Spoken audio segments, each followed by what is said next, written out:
दिव्यो ब्रह्मविद्या साम्प्रदाय कर्तृभ्यो वंश ऋषिभ्यो महाभ्यो नमो गुरुभ्यः।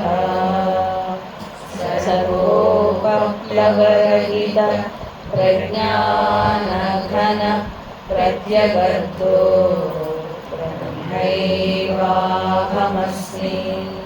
अहं पदार्थरहितः सदाशिवसमारम्भां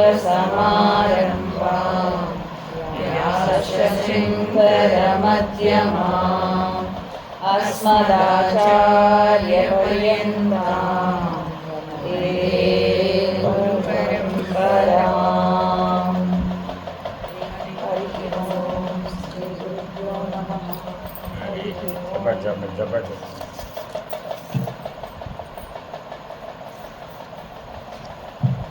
first message పంపిన వారు అడిగిన క్వశ్చన్స్ అన్నీ కూడా ఒక భక్తుడు అడిగిన విధంగా, అంటే ద్వైత భావంలోనూ పరిణామవాదంగానూ అడిగారండి. వారు అడిగింది చూస్తే వారు ఫస్ట్ స్టేట్మెంట్లో అన్నది ఏంటంటే ఉన్నది సచ్చిదానందమైన బ్రహ్మమే అన్నారు. కానీ ఆ తర్వాత ఒక్క వాక్యం పరిశీలించు. ఉన్నది సచ్చిదానందమైన బ్రహ్మమే. అందరూ ఒప్పుకుంటారు లేదు అడుగు. ఏమంటే ఎవరికైనా ఏమైనా ఆక్షేపణ ఉంటే చెప్పాలి. అర్థమైందండి. దీని ఈ విధానాన్ని ఏమంటారు? పృచ్ఛకులు వీళ్ళందరూ ఎవరు? ప్రశ్నించేవాడు. ఏదంటే ఆక్షేపణ. మీరు చెప్పిన ఏదైనా చెప్పారనుకోండి, ఐ అబ్జెక్ట్ ఏమిటో వాళ్ళు చెప్తారు. అర్థమైందా? లేదు ఓకే ఐ సపోర్ట్. అంతే కదా జరిగేది. అది మీరేం చేస్తూ ఉంటారు? మీకు తెలిసిన దాంతో ఆ ప్రశ్నకి సమాధానం చెప్తూ ఉంటారు. ఆ తర్వాత ముందేంటి ఫస్ట్ అదే ఎత్తుకుంటూనే గొడవేనా? అక్కడ మొదటి వాక్యం ఏమిటి? ఉన్నది సచ్చిదానందమైన బ్రహ్మమే. ఉన్నది అక్కడ బాగా పట్టుకోవాల్సింది ఏంటి? ఉన్నది సచ్చిదానందమైన బ్రహ్మమే. ఉండడమే దానికి ప్రమాణం. స్వతః ప్రమాణం అంటారు దాన్ని. ఏదండి ఏమంటారు దాన్ని? స్వతః ప్రమాణం. సచ్చిదానంద బ్రహ్మమునకు మరొక ప్రమాణాన్ని తెచ్చి చూపెట్టడం కుదరదు. నువ్వు ఉన్నావా లేదా? నువ్వు ఉన్నావంటానికి మీ ఆవిడ చెప్పలేవు అన్నారు అనుకోండి, ఎవరైనా ఒప్పుకుంటారా? ఒప్పుకోరు కదా. నేను ఉన్నానని నాకే తెలుసు కదండి. అటువంటి విధానాన్ని ఏమంటారు? స్వతః ప్రమాణం అంటారు. అంటే నేను ఎట్లా చెప్తున్నానో మీరు అబ్జర్వ్ చేయాలన్నమాట. ఇది మోడల్. ఎక్కడైనా సరే చెప్పే విధానం ఆకళింపు చేసుకోవడం రావాలి. చెప్పడం అందరు చెప్తారు, కానీ అందరికీ అర్థమయ్యేటట్టు చెప్పడంలో ఉంది రహస్యం అంతా కూడా. వినేవాళ్ళు 25 మందికి ఒక నిశ్చితాభిప్రాయాన్ని కలిగించడం కదా బోధ ఉద్దేశ్యం. పాఠం చెప్పామంటే టేక్ హోమ్ మెసేజ్ అందులో ఉండాలి. అంత పర్ఫెక్ట్గా మాట్లాడాడు ప్రతిదీ. ఆ మొదటి వాక్యానికి ఏమిటి? అది స్వతః ప్రమాణం. దానికి ఏమి ప్రూవ్ చేయక్కర్లే. సెకండ్ క్వశ్చన్లో అంటున్నారు, ఆయన తన శక్తి అనే మాయలో జీవ జగత్తులుగా ప్రతిఫలించారు. కరెక్టే కదా. ఇవి కూడా కరెక్టేనా కదా? అవి రెండు ఎలా వచ్చినాయి? అసలు మొదట్లో లేవు కదా. ఆది యందు బ్రహ్మమే ఉండెను. తదుపరి ఏమైంది? జీవుడు జగత్తు వచ్చాయి. వస్తే ఎలా వచ్చినాయి? అవి స్వతసిద్ధంగా రాలేదు. ఎలా వచ్చినాయి మరి? ప్రతిబింబం. ఇక్కడ మాయా ఆయన ఏం అనలేదు, ప్రతిబింబించడం ద్వారా వచ్చినాయి. మీకు కూడా పంచీకరణలు ఏం చెప్పారు? జ్ఞాత ఈక్షించెను. చూసాడండి. ఆ దిగువకు తిరిగి చూశాడు. చూసేటప్పటికి ఏమైంది? ఆ మిగిలినటువంటి 24 ప్రతిబింబం ఆధారంగా వచ్చినాయి. ప్రతి మాట అక్షర సత్యంగా పలకడం రావాలి అందరికీ. ఎట్లా పడితే అట్లా మాట్లాడు. 24 ఎలా వచ్చినాయి? ప్రతిబింబం ఆధారంగా వచ్చినాయి. కరెక్ట్ కదా? రైట్. అయితే ఇప్పుడు మూడో క్వశ్చన్లో ప్రమాణం ఏమిటి? సాంఖ్య దర్శనం. ప్రమాణం సాంఖ్య దర్శనం. మూడో దాంట్లో ఆయనే సమస్త జీవుల శరీరాలను తయారు చేసి అందులో వచ్చి కూర్చున్నాడు. ఇప్పుడు కుండలో కుమ్మరివాడు కూర్చున్నాడు. స్టేట్మెంట్ ఏమిటి ఇప్పుడు అక్కడ? కుండలో కొండలో కొమ్మరివాడు కూర్చున్నాడు అంటే దాని అర్థం కొమ్మరివాడు కూర్చున్నాడు అని కాదు, కొమ్మరివాడు జ్ఞానం. ఆ కొండలో ఏముంది ఇప్పుడు? కొమ్మరివాడు జ్ఞానం ఉందని అర్థం. సృష్టికర్త వచ్చి సృష్టిలో కూర్చున్నాడు అంటున్నాడు, అంతే కదా. సృష్టికర్త సృష్టిలో ఎలా కూర్చున్నాడు? జ్ఞాన రూపంలో కూర్చున్నాడు, అంతేగాని స్థూల ధర్మంతో వచ్చి కొండలో కూర్చున్నాడని కాదు. కొమ్మరివాడు వచ్చి కొండలో కూర్చున్నాడు అన్న స్టేట్మెంట్ ఎంత కరెక్టో, సృష్టికర్త వచ్చి సృష్టిలో కూర్చున్నాడు అనేది కూడా అంతే కరెక్ట్, సామ్యం అన్నమాట. అదేనండి. కాబట్టి ఏ రకంగా ఇది సత్యం? జ్ఞాన పద్ధతిగా సత్యమే. ఉదాహరణ చెప్తా. వాళ్ళ అమ్మగారు వాళ్ళ పిల్లాన్ని రెడీ చేస్తోంది స్కూల్కి పంపడానికి అన్నాం అనుకోండి. ఇప్పుడు ఎవరు స్కూల్కి వెళ్తున్నారు? కానీ ఎవరు రెడీ చేస్తున్నారు? కానీ ఆవిడ ఆల్రెడీ లోపల రెడీ అయిపోతుంది. 7 గంటలకల్లా అది అవ్వాలి, 7:30కల్లా ఇది అవ్వాలి, 8:00కల్లా అది అవ్వాలి, 8:30కల్లా అది అవ్వాలి, 9:00కల్లా వాడు స్కూల్లో ఉండాలి. ఈవిడ ఆల్రెడీ స్కూల్లో ఉంది 7ంటికే. ఎందుకని? అలా ఉంటే కానీ వాడిని రెడీ చేసి పంపలేదు. మరి ఇప్పుడు ఈవిడికి స్కూల్కి వెళ్ళిందంటావేమిటి? అనలేదుగా. అట్లాగే సృష్టికర్త పిల్లవాడి జీవితమంతా తల్లి ఎలా వ్యాపించి ఉందో అలాగే సృష్టికర్త సృష్టి అంతటా వ్యాపించి ఉన్నాడు. దీనికి ఏమిటి ప్రమాణం? చైతన్య స్వరూపం. వ్యాప్య వ్యాపక ధర్మం. దీన్ని ఏమంటారండి? వ్యాప్య వ్యాపక ధర్మం. 4వ అడుగుతున్నారు. అందులో జగత్తుకు కష్ట సుఖాలు లేవు. అందులో జగత్తుకు కష్ట సుఖాలు లేవు, మోక్షము లేదు, అనుభవము లేదు. ఎందుకని? అది మొద్దులాగా పడింది, అది ప్రకృతి. జడం కదా. జగత్తుకి ఎందుకు బంధం లేదు? జడం కాబట్టి. బంధం లేదు కాబట్టి మోక్షం ఉందని చెప్దామా? అది కూడా లేదు. కాబట్టి జగత్తు జడమని ఎవరైనా ఒప్పుకుంటారా లేదా? ఎందుకని? అనంతర తాను కదలదు, కదిలిస్తే కదులుతుంది.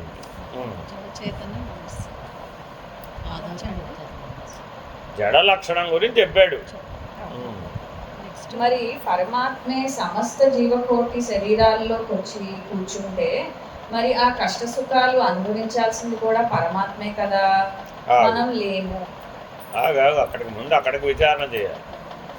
జగత్తు సంగతి తేల్చేశాడు. ఇప్పుడు జడం సంగతి అయిపోయింది. చేతన వ్యవహారానికి వచ్చాడు. చేతనం ఎవరు? జీవుడు. చేతనం ఎవరు? జీవుడు. జీవులందరిలో పరమాత్మ ఉన్నాడా లేదా? అణుస్వరూపంగా ఉన్నాడు. ఉన్నాడు అనకూడదు, అణుస్వరూపంగా ఉన్నాడు. అంతేనా కదా? అణుస్వరూపంగా ఉంటే జడానికి ఏమైనా సుఖదుఖాలు ఉన్నాయా? లేవు. జీవులకు సుఖదుఖాలు ఉన్నాయా? లేవా? ఉన్నాయా? జీవులకు సుఖదుఖాలు ఎక్కడి నుంచి వచ్చినాయి అన్నది ప్రశ్న. రెండోది ఏమిటి? ఆ సుఖదుఖాలు ఎవరు అనుభవించాలి? లేదండి. అంతటా వ్యాపించింది పరమాత్మే గనకైతే, సకల జీవులలోనూ ఉన్నది పరమాత్మే గనకైతే, ఈ జీవులందరి సుఖాలు, ఈ జీవులందరి దుఃఖాలు పరమాత్మవే కదా. ఎలాగా? ఒక తల్లి తన పిల్లల యొక్క సుఖ దుఃఖాలకు తాను బాధ్యురాలని అనుకుంటుందా లేదా? అలా అనుకోకపోతే తల్లే కాదు, పిల్లి అంటావే. అలా ఏం లేదుగా, పిల్లి కూడా తన పిల్లల గురించి ఆలోచిస్తూనే ఉంది. అంతేనా కదా? మరి ఇప్పుడు పిల్లల సుఖ దుఃఖాలకు తల్లులు ఎలా బాధ్యులు అవుతారమ్మా? అవరా? అయ్యో, అవన్నీ అడగలేదు నిన్ను. పిల్లల సుఖ దుఃఖాలకు తల్లులు బాధ్యులేనా కాదా? బాధ్యత ఉందా లేదా? బాధ్యత ఉందా లేదా? 8 ఏళ్ల వరకు ఏమో అదంతా చెప్పలేదు. బాధ్యత ఉందా లేదా? ఏమో నాకు తెలియదు. అంటే ఇప్పుడు అర్థం ఏమిటి? పరమాత్మ వలె చూస్తే లేవు. ఎందుకని పరమాత్మ కూడా సర్వవ్యాపకుడే, అంతటా ఉన్నాడు, ఆయన కూడా బాధ్యత వహిస్తున్నాడు. కానీ నీ వలే కాదు కదండి. అంటే సర్వవ్యాపక లక్షణానికి బాధ్యత వహించడానికి కలిసిపోవడానికి మధ్య సంబంధం లేదు. భ్రాంతి వలన మనమేమనుకుంటున్నాం? కలిసిపోతేనే బాధ్యత బాగా చేయగలుగుతాం అనుకున్నాం. కలిసిపోతేనే మనం వాళ్ళ జీవితం అంతా వ్యాపించవచ్చు అని అనుకున్నాం. ఎంతగా మనం వాళ్ళ జీవితంలో వ్యాపిస్తే వాళ్ళేమన్నా please get out, please get out, please get out, leave me alone అంటున్నాడు. ఎంత అన్యాయం అండి. దేవుడేమో నీ జీవితానికి నాదే బాధ్యతరా బాబోయ్, నీ సుఖ దుఃఖాలకు నాదే బాధ్యతరా బాబోయ్ అని అంటున్నాడు. వాడే ఉన్నాడు, నా సుఖ దుఃఖాల సంగతి నేను చూసుకోగలను, నువ్వేం చెప్పక్క.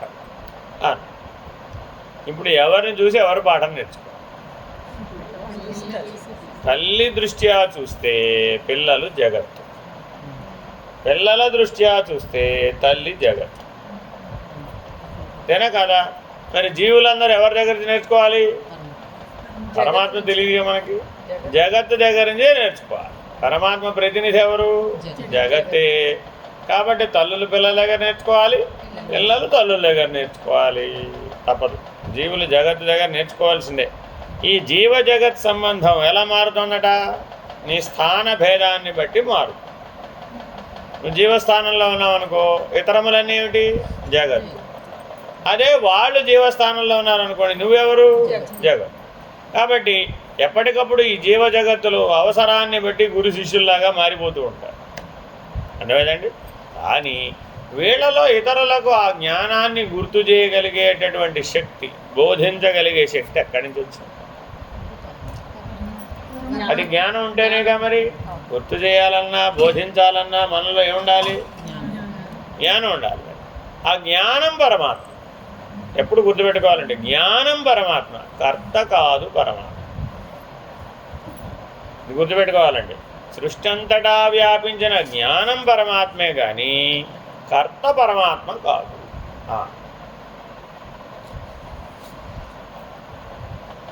అయితే ఇక్కడ ఏమన్నారంటే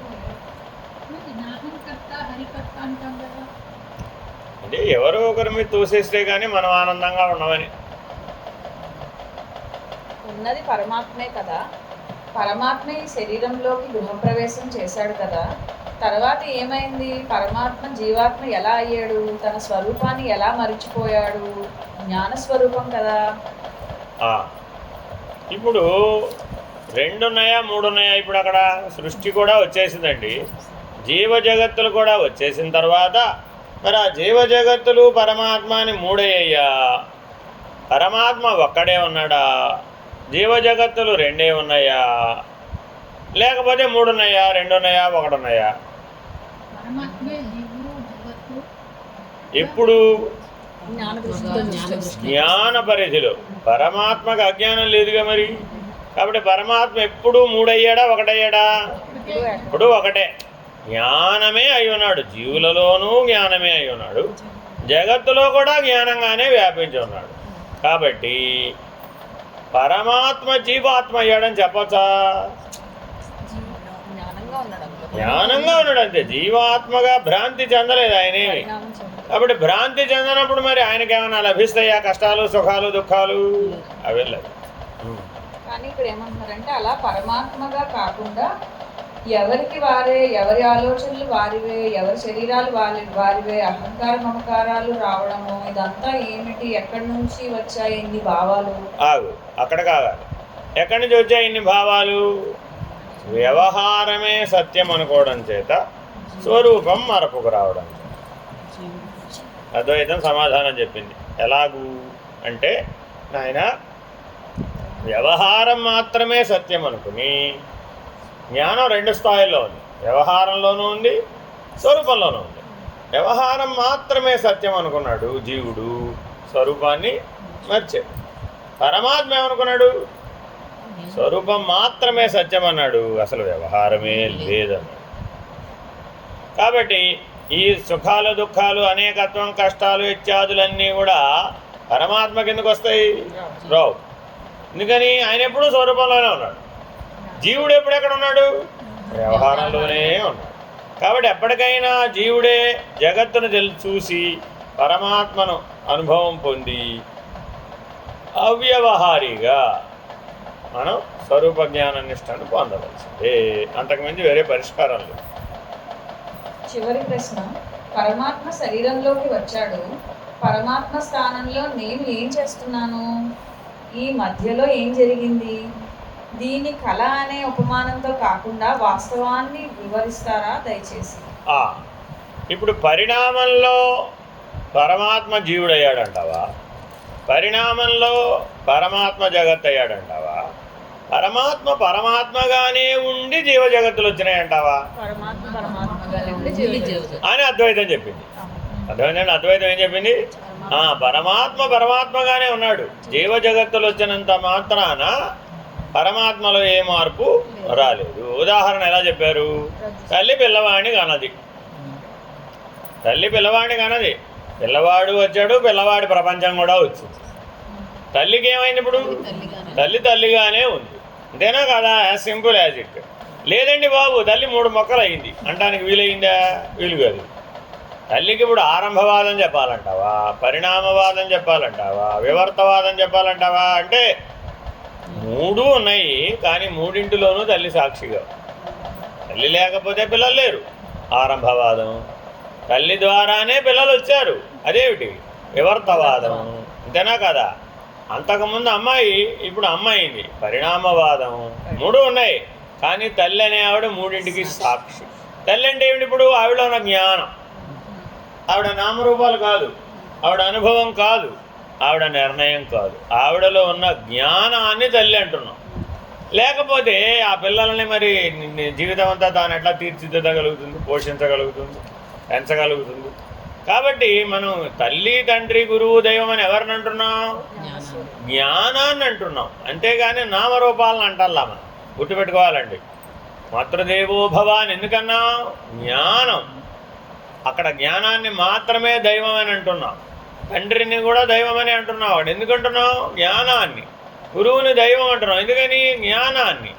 బాగా గుర్తుపెట్టుకోవాలండి. ఇవేమీ కూడా అతని వ్యవహారాన్ని కానీ, అతని యొక్క పాత్రోచితమైనటువంటి ధర్మాచరణ బట్టి కానీ చెప్పడం లేదు. కర్మను అనుసరించో, భక్తిని అనుసరించో, యోగాన్ని అనుసరించో ఆ నలుగురిని దైవం అని నిర్ణయించటల్లా మనం. దేని బట్టి చెప్పాం? ఆ జ్ఞానం చేత. ఏమండి, మీ ఇంటో అయినా అంతే, మా ఇంటో అయినా అంతే. సర్వ జగత్తులలో ఏ మతం, ఏ ధర్మం, ఏ జాతి అయినా సరే ఈ 4టికి భేదం లేదు. ఎందుకని? వాళ్ళ నలుగురు ఎప్పుడు జ్ఞానస్వరూపులే. వాళ్ళలో ఉన్న జ్ఞానమే దివ్యత్వం, వేరే ఇంకేం లేదు. దైవం అంటే ఏమిటయ్యా? జ్ఞానమే దైవం. ఏ సాక్షిత్వ స్వరూప జ్ఞానం ఉందో అదే దైవం.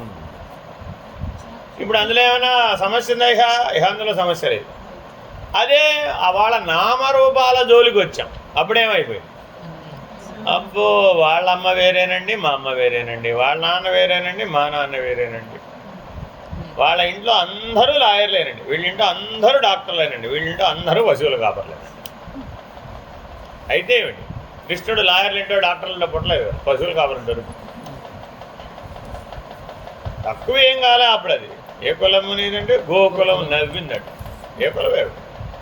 కుల గోత్రాలతో పని లేదురా బాబు. మాధవుడు, యాదవుడు మా కులమే లేమ్మని. ఎవరికి ఏం చెప్పుకుంటావయ్యా? కులం గురించి మాట్లాడుతున్నావు కదా, మాధవుడు యాదవుడే కదా, మరి మాకేం తక్కువైంది? మేమెందులో తక్కువ కాదు. కాబట్టి ఇలా భౌతికమైనటువంటి దృష్టికోణాల ద్వారా పరమాత్మను నిర్వచించడం వీలు కాదు. దానికే ఆయన సమాధానం చెప్పుకొచ్చారు ఒక వరుస క్రమంలో. ఎందుకు ఆయనే చెప్పాడుగా, మరి కింద ఉంది సమాధానం. ప్రశ్నలు రాసి ముందో జవాబు రాశాడు. మాండూక్యోపనిషత్తు 2వ మంత్రంలో ఇది అంతయు బ్రహ్మమే, ఈ ప్రత్యేగాత్మ కూడా బ్రహ్మమే, అట్టి ఆత్మ చతుష్పాదములు కలది అగుచున్నది. ఆత్మ ఆకాశం వలె అఖండమైనది. ఆకాశమునకు ఎలాగైతే విభాగములు లేదో మరియు అవయవ రహితమో అలాగే ఆత్మకు కూడా విభాగములు లేవు, అనగా పరమాత్మ మరియు జీవాత్మ అన్న భేదములు లేవు. ఒక్క అమ్మాయే అమ్మగా తెలియబడుతోంది, అమ్మమ్మగా తెలియబడుతోంది, తాతమ్మగా తెలియబడుతుంది. చతుష్పాత్. అవి ఒకరా 4? అదేమిటి 4 కదా అనకూడదట. అలాగే ఆత్మ దేహాత్మగాను ఉంది, అంతరాత్మగాను ఉంది, పరమాత్మగాను ఉంది, కేవలాత్మగా కూడా ఉంది. ఒకే ఆత్మ. ఆత్మచతుష్టయం అంటారు, ఆత్మచతుష్పాత్ అంటారు. అంటే ఆత్మ 4 చోట్ల ఉందనొచ్చా, 4 స్థానాల్లో ఉందనొచ్చా అనకూడదు, 4 స్థితుల్లో ఉందనొచ్చా అనకూడదు. 4 అనుభవాలతో ఉందనొచ్చా అనవు. కాబట్టి ఒక్క ఆత్మే అంతటా వ్యాపించు. నీకు 4గా ఆయా స్థాన భేదాలను బట్టి, స్థితి భేదాన్ని బట్టి, అనుభవ భేదాన్ని బట్టి, నిర్ణయ భేదాన్ని బట్టి నువ్వు అనుకుంటే అనుకోవచ్చేమో, కానీ ఉన్న ఆత్మ ఒక్కటే అని మాండూక్యోపనిషత్తు నిర్ణయం చేసింది. మెలకువలో ఉన్న ఆత్మ ఒకటే, కలలో ఉన్న ఆత్మ ఒకటే, సుషుప్తిలో ఉన్న ఆత్మ ఒకటే, తుర్యంలో ఉన్న ఆత్మ కూడా ఒకటే. ఇదే ఆత్మ చతుష్పాత్ అంటే అర్థం. అంతేగాని మెలకువలో ఆత్మ వేరే, కలలో ఉన్న ఆత్మ వేరే, నిద్రలో ఉన్న ఆత్మ వేరే, తుర్యంలో ఉన్న ఆత్మ వేరే అన్నాడు అనుకోండి, అప్పుడు ఏమైపోయింది? ఆత్మ యొక్క సర్వవ్యాపకత్వానికి భంగం ఏర్పడింది. ఆత్మకు ఏర్పడితే పరమాత్మ కూడా ఏర్పడుతుంది. కాబట్టి ఆ లక్షణం సర్వవ్యాపకత్వానికి భంగకరం కాబట్టి ఆత్మలో విభజనలు లేవు. కాబట్టి మఠాకాశము ఘటాకాశము అన్న విభాగము ఆకాశముకు లేనట్లు ఆ భేదము మాయ వలన కలిగినది. మనకేం చెప్తున్నాం? ఏమండి, కొండలో ఆకాశం వేరే, ఇంటిలో ఆకాశం వేరే, ఇంటి బయట ఆకాశం వేరే, ఇంకా దాని అవతలన్న మహాకాశం కూడా వేరే అని అందామా? ఎట్లా అయితే ఈ 4 ఆకాశాన్ని 4గా విభజించలేవో, అలాగే దేహాత్మ, అంతరాత్మ, పరమాత్మ, కేవల ఆత్మ అనేవి కూడా ఆత్మను విభజించలేవు. స్వప్న జగత్తు ఆత్మయందు అనగా తన యందు నిద్రాశక్తి వలన కల్పింపబడినట్లు జాగ్రత్త యందు కూడా జాగ్రత్త ప్రపంచము మాయాశక్తి లేక మూలా విద్య చేత కల్పింపబడింది. నిద్ర ఎందు ప్రతి వాళ్ళు ఎందులో కలిసిపోతున్నారు? ఆకాశంలోనే కలిసిపోతున్నారు. అందరు ఎందులో కలిసిపోతున్నారు? ఆకాశంలోనే కలిసిపోతున్నారు. కానీ అక్కడ మిగిలిన 4 భూతాలు కూడా ఉండాలిగా. వాస్తవానికి ఆకాశంలో మిగిలిన 4 కూడా ఉన్నాయి కదా మరి. కానీ మరి మిగిలిన 4 నాకు తోచడం లేదే. 4 నీలో కలిసిపోయినాయి. ఈ 4 ఏమైపోయినాయి? నీలోనే కలిసిపోయినాయి. నిద్రలో ఉన్నప్పుడు నీకు గొప్ప సత్యం బోధపడిందట. ఆత్మయందు ఏకం ఆకాశముదయించెను అని. మరి మేలుకొన్నప్పుడు తెలియటం లేదని కాదు. మేలుకొన్నప్పుడు 5 వేరువేరుగా తోస్తున్నాయి. జాగ్రత్తావస్థలో ఆ పంచభూతాలు వేరువేరుగా తోస్తున్నాయి. గాఢ నిద్రావస్థలో ఏకం ఆకాశం ఉదయించనన్నట్టుగా నీలోనే కలిసిపోతున్నాయి. మరి ఎక్కడ ఉదయించిందయ్యా ఆకాశం? ఆత్మయందు ఏకం ఆకాశం ఉదయించింది. కాబట్టి ఆ గాఢ నిద్రావస్థలో కూడా ఆత్మ నేనున్నాడా లేదా? ఉన్నాడు. నువ్వు గుర్తించినా గుర్తించకపోయినా ఆ నేనులోనే ఆకాశం ఏర్పడింది. ఆ ఆకాశంలో నుంచే మిగిలిన 4 భూతాలు ఏర్పడ్డాయి. దాంట్లో నుంచే పంచీకరణ అంతా అయింది. దాంట్లో నుంచే అంతా సృష్టి బయటికి వచ్చింది. మరలా రేపొద్దున లయమైనప్పుడు కూడా ఆ నేనులోకే లయం. కాబట్టి ఆ నేను ఆత్మస్వరూపంగా సాక్షిగా గాఢ నిద్రావస్థలో ఉన్నది, మెలకువలో కూడా ఉన్నది, కలలో కూడా ఉన్నది, తుర్యంలో కూడా ఉన్నది. కొత్త నేను ఎక్కడి నుంచి రాదు. కాబట్టి ఎప్పటికైనా నేను సాక్షిని, నేను ప్రకాశాన్ని, నేను జ్ఞానాన్ని అనేటటువంటి ఆత్మస్వరూపం 4 స్థానాల్లోనూ, 4 స్థితుల్లోనూ, 4 అనుభవాల్లోనూ ఏకంగానే ఉన్నది. అది అనేకం కాదు. ఆత్మ జాగ్రత్తావస్థ యందు బహిర్ముఖమైనట్లుగాను, స్వప్నావస్థ యందు అంతర్ముఖమైనట్లుగాను, సుషుప్తి యందు ఏ అనుభవము లేనట్లుగా మాయాశక్తి తన ప్రభావంచే అఖండమైన బ్రహ్మమే విభాగాలైనట్లు భ్రమింపచేస్తుంది. ఇక్కడ ఆత్మ బ్రహ్మ అన్న పదాలని తప్పుగా ప్రయోగించాడు. ఎలా ప్రయోగించాడు? ఆత్మకు బ్రహ్మకు అవస్థాత్రయం లేదు. అవి 2 కూడా మెలకువలోనూ కలిసిపోవు, కలలోనూ కలిసిపోవు, సుషుప్తిలోనూ కలిసిపోవు. అవి మాయకు అధిష్టానమే తప్ప మాయలో కానీ మాయా కార్యమునందు కానీ అవి కలిసిపోవు. కానీ ఇక్కడ అవగాహన లోపం ఎలా వచ్చింది? శరీరమే ఆత్మ అనే దృష్టితో ఆత్మ బ్రహ్మని ప్రయోగించేసేది. అప్పుడేమైపోయింది? జాగ్రత్తావస్థలో జగత్తులో కలిసిపోయినట్టు అయిపోయింది, స్వప్నావస్థలో ఆంతరిక జగత్తులో కలిసిపోయినట్టు అయిపోయింది, గాఢ నిద్రావస్థలో మాయావృతమైనటువంటి నిద్రలో కలిసిపోయినట్టు అయిపోయింది. కాబట్టి శరీరమే ఆత్మ అనే అభిమానాన్ని విడనాడితే తప్ప దీంట్లోంచి మనం బయటపడలేము. శరీరం అనే ఆ దేహాభిమానాన్నే విడవనటువంటి వాడు బ్రహ్మమే ప్రవర్తిస్తోందని ఎలా చెప్తాం? సకల జీవుల యొక్క మేలకువని కల్పేశాడు, అది బ్రహ్మం అంటున్నాడు. సకల జీవుల యొక్క స్వప్నాన్ని కలిపేశాడు, అది బ్రహ్మం అంటున్నాడు. సకల జీవుల యొక్క సుశుద్ధిని కలిపేశాడు, దాన్ని బ్రహ్మం అంటున్నాడు. మరి అప్పుడు బ్రహ్మానికి కూడా ఏమొచ్చినట్టు? అవస్థాదోషం వచ్చినట్టు అయింది. అప్పుడు అది బ్రహ్మం కాదు కదా. మరి అవస్థాదోషం వస్తే అది బ్రహ్మం కాదు. కాబట్టి దానికి అది తుర్యంలో తుర్యం. ఆ బ్రహ్మం అనేది తుర్యంలో తుర్యం, 16 స్థితిలో కావాలన్నది. కాబట్టి దానిని అవస్థాత్రయంలోకి తీసుకొచ్చి బ్రహ్మమే ఈ అవస్థాత్రయం అనుభవిస్తుందని చెప్పడానికి వీలుగా. ఒకవేళ ఆత్మయే బ్రహ్మయే అవస్థాత్రయం అనుభవిస్తోందని ఎవరైనా చెప్పినట్లయితే అది అజ్ఞానపూర్వకమైనటువంటి నిర్ణయమే అవుతుంది, కానీ స్వరూప జ్ఞాన నిర్ణయం కాదు. నిజమునకు బ్రహ్మము ఏ మార్పులు లేక వికారములను పొందనే లేదు. అది చెప్పేశాం ఆల్రెడీ. అజ్ఞానులకు అఖండమైన పరమాత్మయే ఖండ ఖండములైన జీవాత్మలుగా విభాగములైనట్లు భావించబడుతున్నది. జ్ఞానులకు అఖండమైన పూర్ణమైన బ్రహ్మమే అనుభవంలో ఉన్నది. ఉన్నది ఒక్క బ్రహ్మమే. ఆత్మలు అని అనవచ్చా ఇప్పుడు? అక్కడ చెడిపోయింది. అర్థమైందండి? ఎప్పుడైతే ఆత్మలో అనేకత్వం అనేటటువంటి దానిని ఆరోపించామో అప్పుడు ఏమైపోయింది? ఆత్మ యొక్క అఖండత్వానికి దోషం వచ్చింది. అర్థమైందండి? కాబట్టి ఆత్మ అఖండం కదా, అప్రమేయం కదా, దాంట్లో ఏ రకమైనటువంటి ప్రమేయాలు లేవు. దీనికి బదులు అది పెట్టు, దానికి బదులు ఇది పెట్టు, నీ బదులు నన్ను పెట్టు, నా బదులు నువ్వు కూర్చో, ఇలాంటి ప్రాక్సీలు ఏం లేవు అక్కడ. అట్లాంటి ఆరోపితములు ఏం లేవు. కాబట్టి ఆత్మ ఎప్పుడు కూడా అఖండమైనది. కాబట్టి దాని యందు జీవులు అనవచ్చేమో కానీ జీవాత్మలు అని అనరాదు అనే ప్రయోగం లేదు. ఎప్పుడైతే స్వరూప జ్ఞానం మరపుకొచ్చేసిందో, శరీరమే ఆత్మ అనే దేహాభిమానం బలపడిపోయిందో, అప్పుడు జీవాత్మలు అంటాం అలవాటైపోయింది మానవుడు. అది అజ్ఞానం చేత వ్యవహారంలో వచ్చిందే తప్ప స్వరూప జ్ఞానం చేత కాదు. ఇక్కడ మళ్ళీ జీవాత్మలు ఎక్కడ? ఆత్మ ఎప్పుడునూ పుట్టదు కనుక మరణము లేదు, నిత్యమైనది, ఏ పరిణామమునకు వికారమునకు లోను కాదు. ఒకవేళ జీవాత్మ పరమాత్మ కంటే వేరైతే బ్రహ్మము కూడా అపూర్ణం అవుతుంది. ఆగాదు. జీవాత్మ అన్న ప్రయోగాన్ని అసలు ఒప్పుకున్నామా ఒప్పుకోలేదా? వాళ్ళు ఒప్పుకున్నారు.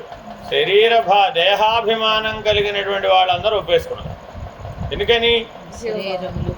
నేను పరమాత్మని చేర్చుకుంటే నా బలం పెరుగుతుంది. కాబట్టి జీవాత్మ అనేటప్పటికి నా బలం పెరిగింది, జీవులు అనేటప్పటికి నేను బలహీనుడైపోయాను. కాబట్టి ఏం చేశారు వాళ్ళు? జీవాత్మ అనే ప్రయోగాన్ని తెచ్చుకున్నారు. ఎందుకనంటే ఎన్నో కొన్ని లక్షణాలు, ఆత్మ లక్షణాలు ఈ జీవి కూడా ఉన్నాయిగా. మరి 99% జీవుడే అయినప్పటికీ 1% ఆత్మ లక్షణాలు ఉన్నాయి వీళ్ళు. కాబట్టేగా ఈ జీవి జ్ఞానంతో వ్యవహరించగలుగుతున్నాడు. ఆ జ్ఞానం వాస్తవానికి ఆత్మ లక్షణాలు. కాబట్టి ఏం ప్రయోగించారు వాళ్ళు? జీవాత్మ అని ప్రయోగించి సమన్వయం చేద్దామని ప్రయత్నం చేశారు. కానీ ఆత్మ యొక్క ఏ లక్షణాలతో కూడా ఈ జీవాత్మ అన్న శబ్దం సరిపోవడం లేదు. అదేనండి, అటువంటి సమన్వయం వీలు కావడం లేదు. అదే చెప్తున్నాడు, అలా వీలు కావడం లేదు.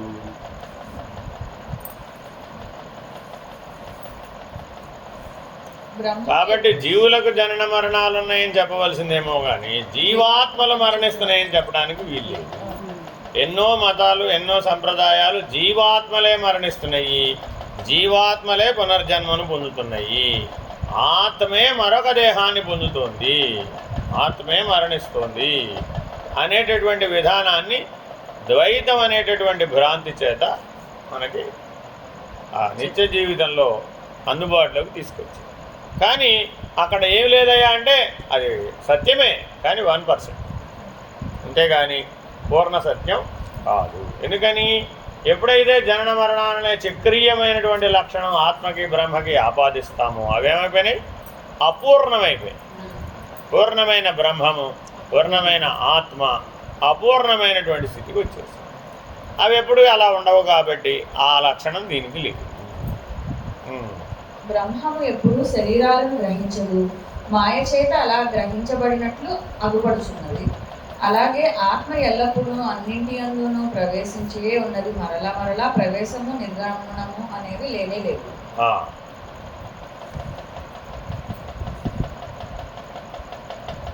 అయిపోయింది అక్కడ ఓ మెసేజ్ అయిపోయింది. వాచారంభణం వికారో మృత్యుక్తేవ సత్యం. అంటే వాచ్యార్థంగా చెప్పినప్పుడు మాత్రమే ఆత్మ ఈ శరీరాన్ని వదిలిపెట్టి ఆ శరీరానికి వెళ్ళింది అని చెప్తున్నారు తప్ప అది నిజం కాదు. ఇదంతా కూడా బహువిధములైన మాటలు అజ్ఞానంలో నున్నవాడు ప్రత్యేక భావమును గల జీవుడు కల్పించుకున్నవే. బ్రహ్మము నిర్విశేషం కనుక అక్కడ మనసు కాని వాక్కు కాని పనిచేయవు. కనుక జ్ఞాని అయిన వాడు మాటలన్నీ మాయా పరిధిలోనివే అని గ్రహించిన వాడు కనుక అఖండమైన పరమైన మౌనంలో ఉంటాడు. ఈ జగత్తునే అనే మాయా నాటకమును సాక్షియే వీక్షిస్తూ ఉంటాడు. పిల్లవాడు స్కూల్కి వెళ్ళి రావడం ఎప్పుడు మొదలుపెట్టాడు? ఎప్పుడో 1వ క్లాస్లో మొదలుపెట్టాడు. వెళ్ళొచ్చిన ప్రతిరోజు తల్లికి ఎన్ని కథలు చెప్తాడు? ఇవాళ స్కూల్లో ఏం జరిగిందంటే అంటూ మొదలు పెడతాడు. ఏదో చెప్తూ ఉంటాడు. చెప్తూ ఉండగానే తల్లి ఏం చేస్తూ ఉంటుంది? అలాగా అలాగా అలా అన్నాడా ఇలా అన్నాడా అని స్పందించినట్టే ఉంటుంది. కానీ ఏం చేస్తూ ఉంటుంది? అన్నం పెట్టేస్తూ ఉంటుంది. ఆవిడ పని ఏమిటి ఇప్పుడు? ఆవిడ పని వేరే, వీడి పని వేరే. ఆహా అలాగా వాడు తీసుకున్నాడా? ఇవ్వలేదా నీ పెన్సిలు? ఇవ్వలే, మళ్ళీ రేపిస్తాడులే, ఇలా ఏదో చెప్పేస్తూ ఉంటుంది అక్కడ తత్కాలవత్ సమాధానం. కానీ ఒక 10 సంవత్సరాల తర్వాత చెప్పిన ఆ పిల్లవాడిని కానీ విన్న ఈ తల్లిని కానీ ఏం కాదు చెప్పారో చెప్పమనండి. అదేంటి వాడికైనా గుర్తుండాలి కదా కనీసం. అడిగి లేదు. ఎందుకని? అజ్ఞానవశాత్తు చెప్పినవే కానవి జ్ఞానవశాత్తు చెప్పినవి కావు. మరి ఈవిడ కూడా అంత బాగా వినేసింది కదా, ఓహో ఆహా అంటూ బాగా అర్థమైనట్టుగా తలకాయ కూడా ఊపేసింది, ఆమోద ముద్ర కూడా వేసేసింది. అవునా కదా? ఏమన్నా చెప్తుందా అంటే ఏమీ లేదు. సరే పోనీ వీళ్ళిద్దరి వ్యవహారాన్ని వాళ్ళ తండ్రి సాక్షిగా గమనిస్తున్నాడు. ఆయన్ని అడిగాం, ఏమంటే మీ సంగతి ఏమిటి? వాళ్ళిద్దరు ఏదో కథలు చెప్పుకున్నారట కదా, రోజు మీ పిల్లాడు చెప్పాడట కదా, ఈవిడ వినదట కదా. ఆయన ఏం చెప్పాడు? ఈవిడేం వినదని. ఆయన ఏమన్నాడు? అసలు నాకు సంబంధమే లేదు అన్నాడు. అదేమిటండి? మీ ముందే కదా ప్రతిరోజు ఆ పిల్లాడు చెప్పాడు. ఈవిడేమంది? మీ ముందే కదండి వాడు చెప్పాడు, నేను విన్నాను, అన్నం పెట్టాను, వాడు అలసిపోయాడు, నిద్రపోయాడు, ఇలా ప్రతిరోజు జరిగింది కదా అని ఒకవేళ ఈవిడ గుర్తు చేసిన ఆయన ఏమన్నాడు? ఏమన్నా పని అన్నాడు. వాట్ ఆర్ యూ టెలింగ్ అన్నట్టుగా చిద్విలాసంగా చూసాడు. కాబట్టి ఆయన కూడా ఏమిటి? కాబట్టి పరమాత్మ మన కథలన్నీ పట్టించుకుంటున్నాడు, వింటున్నాడు, గ్రహిస్తున్నాడు, నా ప్రార్థనలన్నీ వింటున్నాడు, దయామయుడు. ఏదో ఒకరోజు నాకు సహాయం చేస్తాడు, ఏదో ఒకరోజు నన్ను పుష్పక విమానంలో పట్టుకెళ్తాడు. ఇలాంటివన్నీ ఏమిటి? ద్వైతభ్రాంతి చేత చిన్నపిల్లవాడు తల్లికి చెప్పుకున్న కథల వంటివి. ఎప్పుడు సత్యం అవ్వచ్చు? తుకారాం లాంటి వాడికో సత్యం, మనలాంటి వాళ్ళకు కాదు. ఎందుకని? ఆయన ఆ ద్వైత భ్రాంతిని విడిచి నీకు నాకు భేదం లేదనేటటువంటి అనన్య స్థితి దాకా చేరాడు కాదు. ఇప్పటికీ తుకారాం గారు వైకుంఠం వెళ్ళిన రోజున ఆ పుష్పక విమానం దిగిన చెట్టు ఏ గాలి లేకపోయినా విపరీతంగా ఊగిపోతుంది. ఆ ముహూర్తానికి 1 గంట సేపు ఆ చెట్టు అలా ఊగిపోతుంది. ఇప్పటికీ ఊదునేవాడు ఆ గంటే. మిగిలిన టైంలో అందరూ అందుకని ఆ గంట టైంకి వెళ్ళి అక్కడికి వెళ్ళి ఆ పుష్పక విమానం వచ్చినట్టుగా ఆ చెట్టు మీద దిగినట్టుగా తుకారాం గారు అలా మహాభినిష్క్రమణం సశరీరంగా చేసినట్లుగా భావించి ఆ చెట్టుకు పూజ చేస్తారు. మరి అలాంటి ప్రమాణం భారతదేశంలో ఉంది. మరి సశరీరంగా వెళ్ళొద్దంట వైకుంఠానికి. వెళ్ళాడు ఆయన, తుకారాం గారు వెళ్ళాడు. మరి శరీరం ఇక్కడ వదిలేదు, శరీరంతో సహానే వెళ్ళిపోయాడు మరి వైకుంఠానికి. అసాధ్యం అని చెప్పడం కుదరదండి. అంటే పరమాత్మ సృష్టిలో ఇది అసాధ్యం అని చెప్పడం కుదరదు. ఎందుకని? ఈ స్థూల పదార్థాన్ని తేజశరీరంగా ఒక పరిస్థితి ఆడిన తర్వాత మార్చేయవచ్చు. పదార్థంగానే ఉండాలన్న నియమం ఏమి లేదు. ఒక భూకక్ష దాటిపోయిన తర్వాత దీన్ని ఏం చేసేయచ్చు? శక్తిగా మార్చేయవచ్చు. ఆ శక్తిని కాంతిగా మార్చేయవచ్చు. ఫలాలు మారే కొద్దీ, పైకి వెళ్ళే కొద్దీ దీని రూపం మారిపోతూ ఉంటుంది, స్థితి మారిపోతూ ఉంటుంది. చివరికి ముక్తి మోక్షం వచ్చేటప్పటికి ఆయన స్వయం ప్రకాశకమైనటువంటి స్థితికి చేరి ఆయన విష్ణువులో కలిసిపోయి ఇక్కడి నుంచి వెళ్ళినప్పుడు శరీరంగానే వెళ్ళి ఉండవచ్చు. కాబట్టి ఇక్కడ సినిమాలో చూపెట్టినట్టుగా అలాగే తుకారాం గారు వీణ పట్టుకునే విష్ణువులో కలిసిపోయాడని అనుకోకూడదు, తంబురా పట్టుకునే కలిసిపోయాడని అంతకంటే అనుకోకూడదు. కాబట్టి ఇవన్నీ స్థూల ధర్మాలు అక్కడ అన్వయం కావు, అర్థమైందండి. కానీ అలా అందరికీ అవుతుందా? అది చాలా కష్టం. ఎక్సెప్షన్ ఎప్పుడూ ఉంటాయండి, కానీ ఆ మార్గం అందరికీ వర్తించదు. అది ఆయనకు ఒక్కడికి వర్తించింది కదా అని సిద్ధాంతీకరిద్దామా అంటే ఆ సిద్ధాంతం కంటే వాళ్ళు బయటి వాళ్ళు. ఎలా బయటి వాళ్ళు అంటే వాళ్ళ అనన్యమైనటువంటి భక్తి ద్వారా జ్ఞానస్థితిలోకి పరిణామం చెందారు కాబట్టి, ఆ ఆత్మ అనేటటువంటి నిర్ణయాన్ని వాళ్ళు పొందారు కాబట్టి ఆ పరమాత్మ స్థితిలోకి చేరుతారు. ఎక్కడి నుండి ఏదీను ప్రవేశించనో లేదో మరియు నిర్గమించనో లేదో అదే పరమైన సత్యము. ఆగు. పరమాత్మ అనేవాడు ఎటువంటి వాడట? ములుగురుచ సందులేక వ్యాపించున్నాడు. పరమాత్మ గారు కొద్దిగా కుడికి రైట్కి అడ్జస్ట్ అవ్వండి మీరు కొద్దిగా. ఎవరి రైట్కి నాయన? నీ రైట్గా నా రైట్గా? నీ రైట్ అయినా అవుదామన్నా లేదు, నా రైట్కి జరగాలన్నా అర్థమైందండి. ఇలాగా ఏమైనా అడ్జస్ట్మెంట్లు ప్రతిపాదిద్దామంటే సర్వవ్యాపకమైనటువంటి పరమాత్మ స్థితిలో ఏమి సర్దుబాటు చెబుదాం? కొద్దిగా సర్దుకోమని పరమాత్మకు చెబుదాం అంటున్నారు. ఎలాగా? అలా వీలు కాదు. మాండుక్య కారిక 2వ దాంట్లో 32వ శ్లోకం చెప్తున్నారు.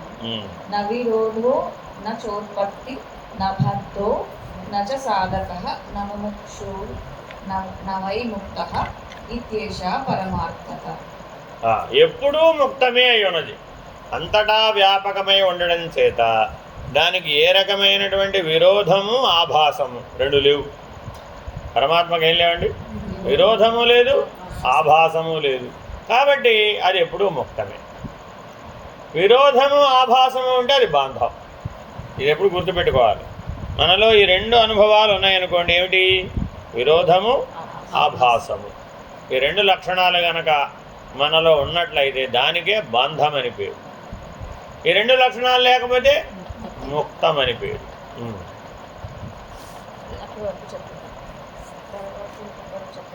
సెకండ్ మెసేజా, థర్డ్ మెసేజా? మూడుకు వచ్చేసామా? సెకండ్ సమాధానం ఉందిగా. ఆయన అంటున్నారు ఉన్నది ఒకటే సచ్చిదానంద స్వరూపమైన బ్రహ్మమే. అక్కడ ఇంకా ఎవరికి అబ్జెక్షన్ లేదు. ఎవరికైనా అబ్జెక్షన్ ఉందా? అది తన స్వశక్తి అయిన మాయ ద్వారా అనేకత్వం లాగా కనిపిస్తుంది. అక్కడ కూడా ఏం సందేహం లేదు. మాయ అనేది ఆయన యొక్క స్వశక్తే, గుర్తుపెట్టుకోవాలండి. ఎందుకని? మాయా అధిష్టానంతో మహేశ్వరం. ఆయన అధిష్టానంగానే ఉన్నాడు. మాయ పనిచేయడం ప్రారంభించినంత మాత్రాన మహేశ్వరుడు మాయకేం లొంగలేదు, గుర్తుపెట్టుకోవాలండి. పరమాత్మ జీవాత్మగా అయ్యాడనే భావన అసలే లేదు. మొదట ఇది తీసేయాలి.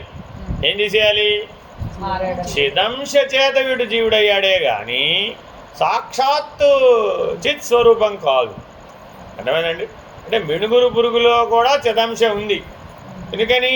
మిణుగురు పురుగు ప్రకాశిస్తుంది. మిణుగురు పురుగు ప్రకాశిస్తోంది కదా అని సూర్యుడితో సమానం అందామా? అది అలా కుదురుతుంది. పరమాత్మ సూర్యుడు, జీవుడు ఎటువంటి వాడు? మిణుగురు పురుగు లాంటి వాడు. అద్వైత వివరణ. బ్రహ్మం అంటే అఖండ చైతన్యం. ఆ చైతన్యం నాకు శరీరం ఉంది, నేను వ్యక్తిని అని అనుకోవడం మాయ ఆవరణ వల్ల. అంటే ఒక దోషం వచ్చేసింది. ఇప్పుడు అక్కడ ఏ దోషం వచ్చింది? ఆవరణ దోషానికి జ్ఞానం లొంగింది. మొట్టమొదటి దేనికి లొంగిందండి? ఆవరణ దోషానికి జ్ఞానం లొంగింది. లొంగేటప్పటికి నేను పరిమితుడను అనేటటువంటి నిర్ణయం వచ్చేసి. అంతకుముందు ఏముంది? నేను సర్వవ్యాపకుడను, అఖండుడను, అనంతుడను, అప్రమేయుడను అనేటటువంటి నిర్ణయాలు ఉన్నటువంటి పరమాత్మ స్థితిలో నేను పరిమితమైన అహము కలిగిన వాడను అనే ఆవరణ దోషం లొంగిన జ్ఞానం ఏర్పడింది. అజ్ఞానం కాదు, ఆవరణ దోషానికి లొంగిన జ్ఞానం ఏర్పడింది. ఉదాహరణ, ఆకాశం ఒక్కటే కానీ కుండలో, ఇంటిలో, మందిరంలో ఉన్న ఘటాకాశ మఠాకాశ అనే వేరు వేరుగా పిలుస్తాం. ఆకాశానికి విభాగం అసలు లేదు. పసిఫిక్ మహాసముద్రంలో అలలు వేరే, హిందూ మహాసముద్రంలో అలలు వేరే, బంగాళాఖాతంలో అలలు వేరే. ఏ సముద్రానికి ఆ సముద్రానికి అలలు వేరే అని చెప్తామే. ఏ సముద్రమైనా అలల వేరా బాబు, అంతేనా కాదా? సముద్రం అంటూ ఉంటే అలలనే ఉంటాయి, అలలనే ఉంటే నురుగు ఉంటుంది, నురుగు ఉంటే గాలి బుడగలు కూడా ఉంటాయి. ఏ సముద్రానికి వెళ్ళినా ఈ విధానమేమీ మారలేదు. కానీ సముద్రమే అలలయ్యింది, అలలే నురుగయింది, నురుగే గాలి బుడగలయ్యింది. సముద్రానికి గాలి బుడగలకి సంబంధం లేదు. ఎలాగా? సముద్రం లేకుండా గాలి బుడగలు ఎక్కడ తెస్తాం? తేలేం. కాబట్టి జీవుడిలో ఉన్నటువంటి పరమాత్మ ఎంత? గాలి బుడగలో ఉన్న సముద్రం అంతా. లేదని చెప్పడానికి వీల్లేదు, కానీ ఎంత ఉంది? గాలి బుడగలో ఉన్న సముద్రం అంతా. గాలి బుడగలో ఉన్న సముద్రాన్ని చూసి సముద్రం పరిమితమైందని బోర్నే ఏడ్చాడు. ఎంత చిన్నదైపోయిందో సముద్రం. ఎంత ఉందండి సముద్రం? గాలి బుడగంతా. వాస్తవానికి సముద్రం గాలి బుడగ అయిందా? ఇప్పుడు అవలేదుగా. గాలి బుడగే సముద్రం అందామా? అలా ఎలా అంటాం? కాబట్టి ఈ రకమైనటువంటి సాపేక్షతా దృష్టి, దీని ఏమన్నారండి? సాపేక్షతా దృష్టి చేత పరమాత్మే జీవాత్మ అయ్యాడు అని భ్రాంతి చెంది. కానీ వాస్తవానికి పరమాత్మ నిరపేక్ష, ఏ మార్పు లేదు, ఏ పరిణామం లేదు. ఉన్నవాడు ఉన్నట్టుగానే ఉన్నాడు. ఎన్ని అలలు వచ్చినా, ఎంత నురుగు వచ్చినా, ఎన్ని గాలి బుడగలు వచ్చినా సముద్రం ఏమీ కించిత్ కూడా తగ్గలేదు. ఇక్కడ వారు క్వశ్చన్ ఇంతకు ముందర వేసిన క్వశ్చన్ అంటున్నారు, పరమాత్మ ఒకటే, జీవాత్మలు అనేకం అనిపించడం మాయ వల్ల ఏర్పడిన ప్రత్యేక భావన. సాపేక్ష దృష్టే మాయ, వేరే ఇంకేం లేదు. నేను ఎక్కడ పరమాత్మ స్థానంలో నేను ఏం చేస్తున్నాను అనే క్వశ్చన్కి చెప్తున్నారు. నేననేది అసలు పరమాత్మలో ఉందంటారా? గాలి బుడగెళ్ళి సముద్రాన్ని అడిగిందట, ఎన్ని గాలి బుడగలు కలిపితే సముద్రం అవుతుంది అని. ఎన్ని గాలి బుడగలు కలిపితే మాత్రం సముద్రం అవుతుందే? అవదు కదా. కాబట్టి ఆ ప్రశ్నే అసంబద్ధం. లాస్ట్ క్వశ్చన్ బాగా, నేను అనే పరిమిత భావన, అహంకార మమకారం అనేది మాయా ప్రభావం. పరమాత్మ బ్రహ్మమే, జీవాత్మ కూడా బ్రహ్మమే. జీవిగా భావించబడుతున్నది కేవలం అజ్ఞానం వలన ఏర్పడిన తాత్కాలిక దృక్కోణం మాత్రమే. దృగ్భ్రమ అని మళ్ళీ మాండూక్యోపనిషత్తులోని అదే స్తోత్రాన్ని చెప్పారు. సృష్టి లేదు, లయము లేదు, బంధము లేదు, సాధన లేదు, ముక్తి లేదు, ఉన్నది బ్రహ్మమే. అదే. కాబట్టి ఇప్పుడు ఏమేం లేవు? సృష్టి స్థితి లయములు లేవు, బంధం కూడా లేవు. ఎవరికి? ఎవరికి? పరమాత్మకి. వాస్తవ దృక్కోణం. పరమాత్మకి ప్రవేశము లేదు, నిష్క్రమణము లేదు. ఆయన ఎల్లప్పుడూ అన్నింటిలోనూ ఉన్నాడు. సముద్రం గాలి బుడగల్లో ప్రవేశించింది ప్రత్యేకంగా. ఏమండి, ఒప్పుకుంటారా ఒప్పుకోరా? అక్కడ ఏం ప్రత్యేకంగా ప్రవేశించడానికి వేరే స్థానము, స్థితి, అనుభవము ఎక్కడున్నాయి? గాలి బుడగ అనుకుంది నేను సముద్రం కంటే వేరే. ఎందుకని? మాయావరణ శక్తి చేత. మరొకటి కూడా వచ్చి చేరింది ఇప్పుడు, విక్షేప దోషం కూడా వచ్చి చేరింది. సముద్రం గాల్లో ఎగరగలుగుతుండే ఏమిటండి? నేను కాబట్టి గాల్లో సముద్రం గాల్లో ఉంటే ఎక్కడైనా ఎగరలేదు కదా. కాబట్టి సముద్రం కంటే నేనే గొప్ప అని గాలి బుడగ, గాల్లో ఎగిరే గాలి బుడగ అన్నదండి. ఇప్పుడు ఏమైంది? ఆవరణ శక్తితో పాటు విక్షేప దోషం కూడా వచ్చేసి, అంతేనా కదా? మరి ఆవరణ విక్షేపాలు వస్తే మన దోషం వస్తున్నా రాదా? గాలి బుడగ ఎంతసేపట్లో పేలిపోయింది. పేలిపోతూ ఏమన్నాడంటే, నేను పేలిపోతే సముద్రం కూడా లేదు తెలుసా. గాలి బుడగ పేలిపోతే సముద్రం లేకపోవడం ఏమిటి? అలా అనుకుంది అంతే. అది అలా అనుకోవడమే మల దోషం. నేను పోతే పరమాత్మ పోయినట్టే అనుకున్నాడు. ఈయన పోవడానికి నువ్వు పరమాత్మ పోవడానికి మధ్య సంబంధం ఏముంది అసలు? సంబంధం లేదు. ఆయన ఎల్లప్పుడూ అన్నింటిలోనూ ఉన్నాడు. నేను శరీరం అనే భావనే అజ్ఞానము, అది తొలగితే తెలిసేది నేను పరమాత్మ ఎప్పటికీ పూర్ణుడునని. కాబట్టి కాల ఉపమానం ఇక్కడ కళ అనే ఉపమానం తప్పనిసరిగా వస్తుంది. ఎందుకంటే కళలాగా ఈ జగత్తు అనుభవం అవుతుంది, కానీ నిజానికి అది ఆత్మస్వరూపమే. సారాంశం ఏంటంటే పరమాత్మ జీవాత్మ కాలేదు, జీవాత్మ అనిపించేది పరమాత్మపై పడిన మాయా నీడ. నిజానికి ఉన్నది ఒకటే బ్రహ్మము, అది నీవే. ఛాయామాత్ర పురుషవత్. ఈ ప్రమాణాన్ని ఏమంటారండి? ఛాయామాత్ర పురుషవత్. ఒక ఆయన సూర్యుడి ముందు నిలబడ్డాట. నిలబడితే ఆయన నీడ వెనకాల పడుతుంది కదా, పడితే మరొక పురుషుడు ఉన్నాడు అనుకున్నా. నేనే కాదు, నాతో పాటు ఇంకొకటి వెనకాల వస్తున్నాడు తెలుసా. నేను ఎటు వెళ్తే అటే వస్తున్నాడు, వెంబడిస్తున్నాడు నన్ను. చాలా కాలం నుంచి ఫాలో అవుతున్నాడు, నేను చాలా కాలం నుంచి గమనిస్తున్నాను. నేను ఎటు వెళితే అటే వస్తున్నాడు అని ఏమన్నా వదిలేస్తాడేమో అని పట్టించుకోకుండా కూడా చాలా దూరం వెళ్ళాను. ఎంత దూరం వెళ్ళినా కూడా వస్తున్నాడు. నేను చెయ్యి ఊపితే ఆయన కూడా చెయ్యి ఊపుతున్నాడు, నేను నడుస్తూ ఉంటే ఆయన కూడా నడుస్తున్నాడు అని, నేను కూర్చుంటే అది కూడా ఆయన కూడా కూర్చున్నాడు. నేనేం చేస్తే నాలాంటి కరచరణాద్యవయవములు కలిగినట్లుగా భాషిస్తున్నాడు. నేనే కర్మ చేస్తే ఆయన కూడా ఆ కర్మే చేసినట్లుగా తోస్తున్నాడు. గ్యారంటీగా నాలాంటి వాడే నా వెనకాల ఓడిపోయాడు అండి. కొద్దిగా వాడి నుంచి నన్ను విడిపించరా? వాడి వలన నాకు భయం కలుగుతుంది, బంధం కలిగింది, బాధ కూడా కలిగింది. ఎంతో తెలుసా, కలలో కూడా నా నీడ నన్ను వెంబడిస్తుంది. ఆ భయము, బాధ, బంధము పెరిగిపోయి ఏమైపోయింది, కలలో కూడా ఈ ఛాయాపురుషుడు వెంబడిస్తాడు. మరి ఇప్పుడు వీడిని ఏం చేయాలి? అప్పటికి మీరు చెప్పినవన్నీ ట్రై చేశాను. ఏమిటవి? మంత్రాలు చదివాను, పోలేదు. జపాలు చేశాను, పోలేదు. ధ్యానాలు చేశాను, అప్పటికీ పోలేదు. ఇంకేమిటో అదేదో ఇంకెవరో యంత్రమో మంత్రమో తంత్రమో తావీజో కట్టుకోమన్నారు, అయినా కట్టుకునే వాడిపోదు. అప్పటికి మీరు ఎన్ని యుక్తులు చెప్పారు, ఆ యుక్తులన్నీ ప్రయోగం చేశానండి. ఈ ఛాయామాత్ర పురుషుడు మాత్రం పోవడం బాబోయ్. కొద్దిగా నన్ను నా ఛాయాపురుషుడి యొక్క బంధంలోంచి నన్ను విడిపించరు అని గురువుని ఆశ్రయించాడు. గురువుగారు ఏమన్నారు, ఓ పని చేయనన్నా, నువ్వు ఆయన ఎటువైపు ఉన్నాడో ఆయన వైపుకు నువ్వు తిరుగు. ఆయనకు ఆపోజిట్గా నడవకు, నువ్వు వెనకాల ఉన్నాడు అన్నావు కదా, ఆయన వైపుకి తిరిగేసేయి అన్నాడు. అరే అలా ఎలా కుదురుతుందండి? చూడు, కావాల్సి వస్తే రా, నేను చూపిస్తారా అని సూర్యోదయం అయింది. ఎదురుకుండా ఇటు ఎక్కడ పడినా వెనకాల చూడండి ప్లీజ్. నేను చెప్పింది మీరు అసత్యం అనుకున్నారు కదా, సత్యమేనండి బాబు అన్నాడు. ఒరే ఆయన ఎటున్నాడో నేను అటు తిరగమన్నాను కదా అన్నాడు. తిరిగాడు. అరే లేడండి అన్నాడు. అంతే నాయన, తనను తాను తెలుసుకుంటే ఈ ఛాయాపురుషుడు లేడు. ఛాయాపురుషుడే లేడంటే వాడి వలన వచ్చిన బాధ, బంధము, దుఃఖము, కష్టము ఉన్నాయా? లేనే లేవు. అబ్బా, మీకు శతకోటి ధన్యవాదాలండి. నా జీవితంలో నేను దీని నుంచి బయటపడలేనని అనుకున్నాను, ఇప్పటికి బయటపడిపోయానండి. ధన్యవాదాలు చెప్పి వెళ్ళిపోయి.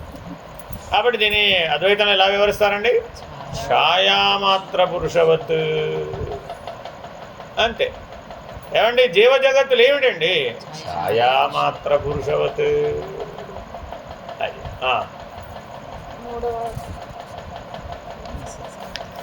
కాబట్టి మనం సాధనలన్నీ దేనికోసం చేస్తున్నాం? అంతే, ఛాయామాత్ర పురుషవత్ అని తెలుసుకోవడానికి. కాబట్టి రోజుకు 12 గంటలు ధ్యానం చేయాలా, 24 గంటలు చేయాలా? 12 గంటలు ధ్యానం చేయాలి, 24 గంటలు చేయాలా? అంతే. అయ్యో రా, దృష్టి మార్చాలి. సత్యాపి వేదపగమేనాతవాహం నమామకీనస్వం సాముద్రోహితరంగః వచన సముద్రో న చెప్పేసాం ఆల్రెడీ. సముద్రం తరంగాలు ఉపమానం. కార్యం యొక్క సత్తా కారణ సత్తాలో సమానమైతే అది పరిణామం. బాగా గుర్తుపెట్టుకోవాలండి ఇది. నీకు పరిణామం రావాలంటున్నావా లేదా అంటే అప్పుడు ఏమి ఈక్వలైజ్ అవ్వాలి? కారణం బ్రహ్మం అండి, కార్యం ఏమిటి? సృష్టి. ఈ సృష్టి అనే కార్యంలో ఒక సత్తా ఉంది. అదేమిటది? వ్యావహారిక సత్తా. ఇక్కడ ఏముందండి? వ్యావహారిక సత్తా. పరమాత్మలో ఏముంది? పారమార్థిక సత్తా. ఈ రెండు ఒకే ఫ్రీక్వెన్సీలోకి వచ్చేసినాయి. ఎప్పుడైతే ఒకే ఫ్రీక్వెన్సీలోకి వచ్చేసినాయి ఇప్పుడు ఏమైపోయింది? మ్యాచ్ అయినాయి. అలా మ్యాచ్ అయితే దానికి ఒక పేరు పెట్టారు అక్కడ, పరిణామం.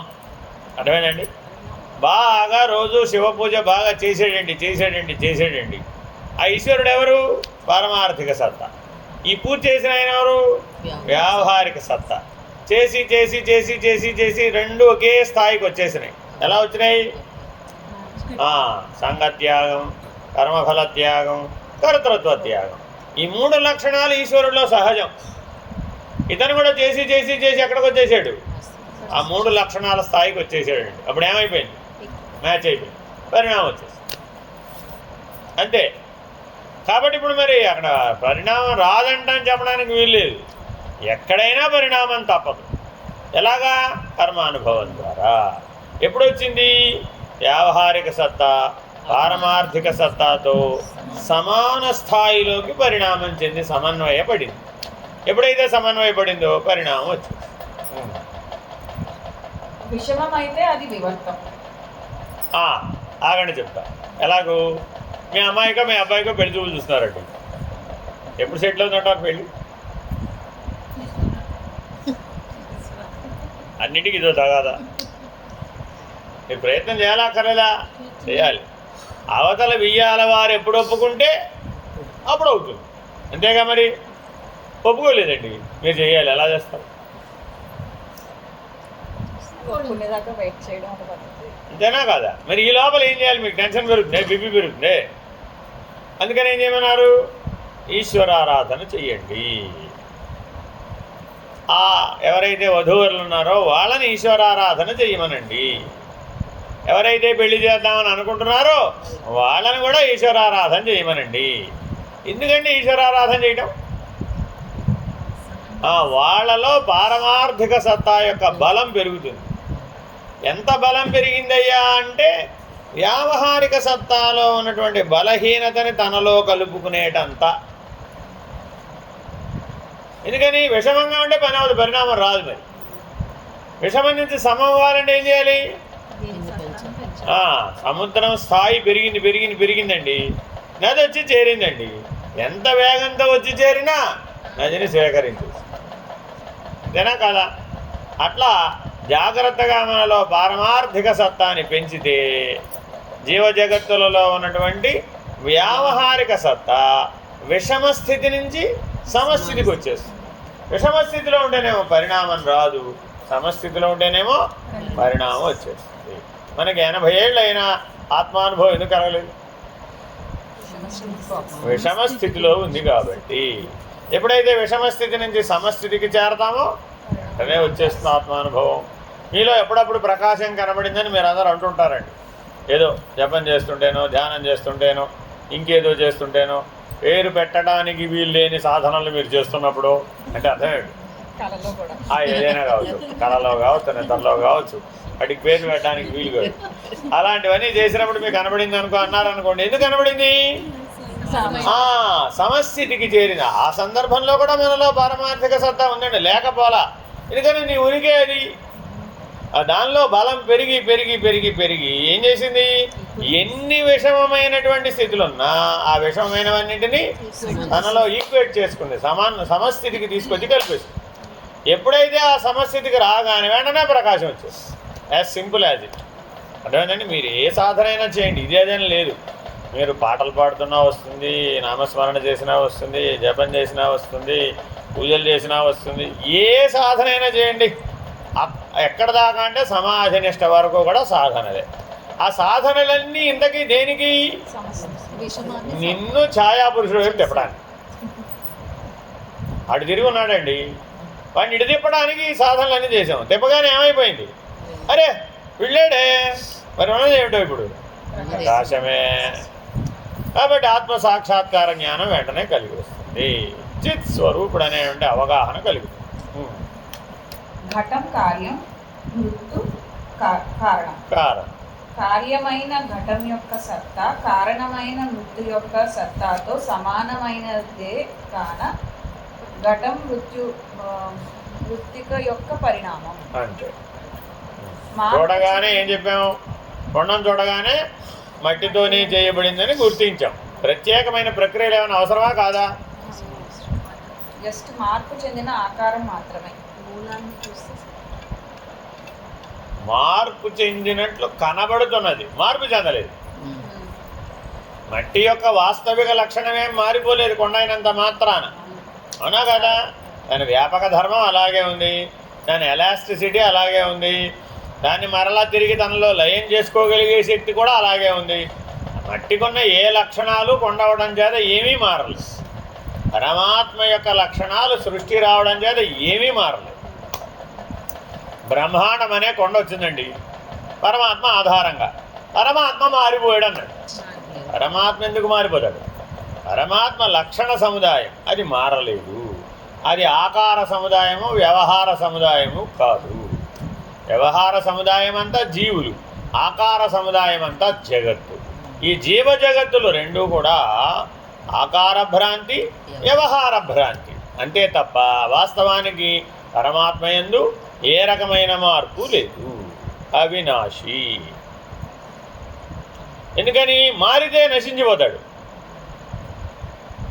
అదేంటంటే కొండని నశింపజేయగలమేమో కానీ మట్టిని నశింపజేయలేము. కార్యములు చేయవచ్చు, వదిలేయవచ్చు. కారణస్థితిని రజ్జు సర్ప భ్రాంతిలో సర్పానికి రజ్జువు కారణం, కానీ రజ్జువు యొక్క సత్యత్వము కంటే సర్పము యొక్క సత్యత్వం తక్కువ స్థాయికి చెందినది. ఆభాస. ఎందుకని? ప్రతిబింబం కదా. మనోప్రతిబింబం సర్పం, అది సత్యం కాదా?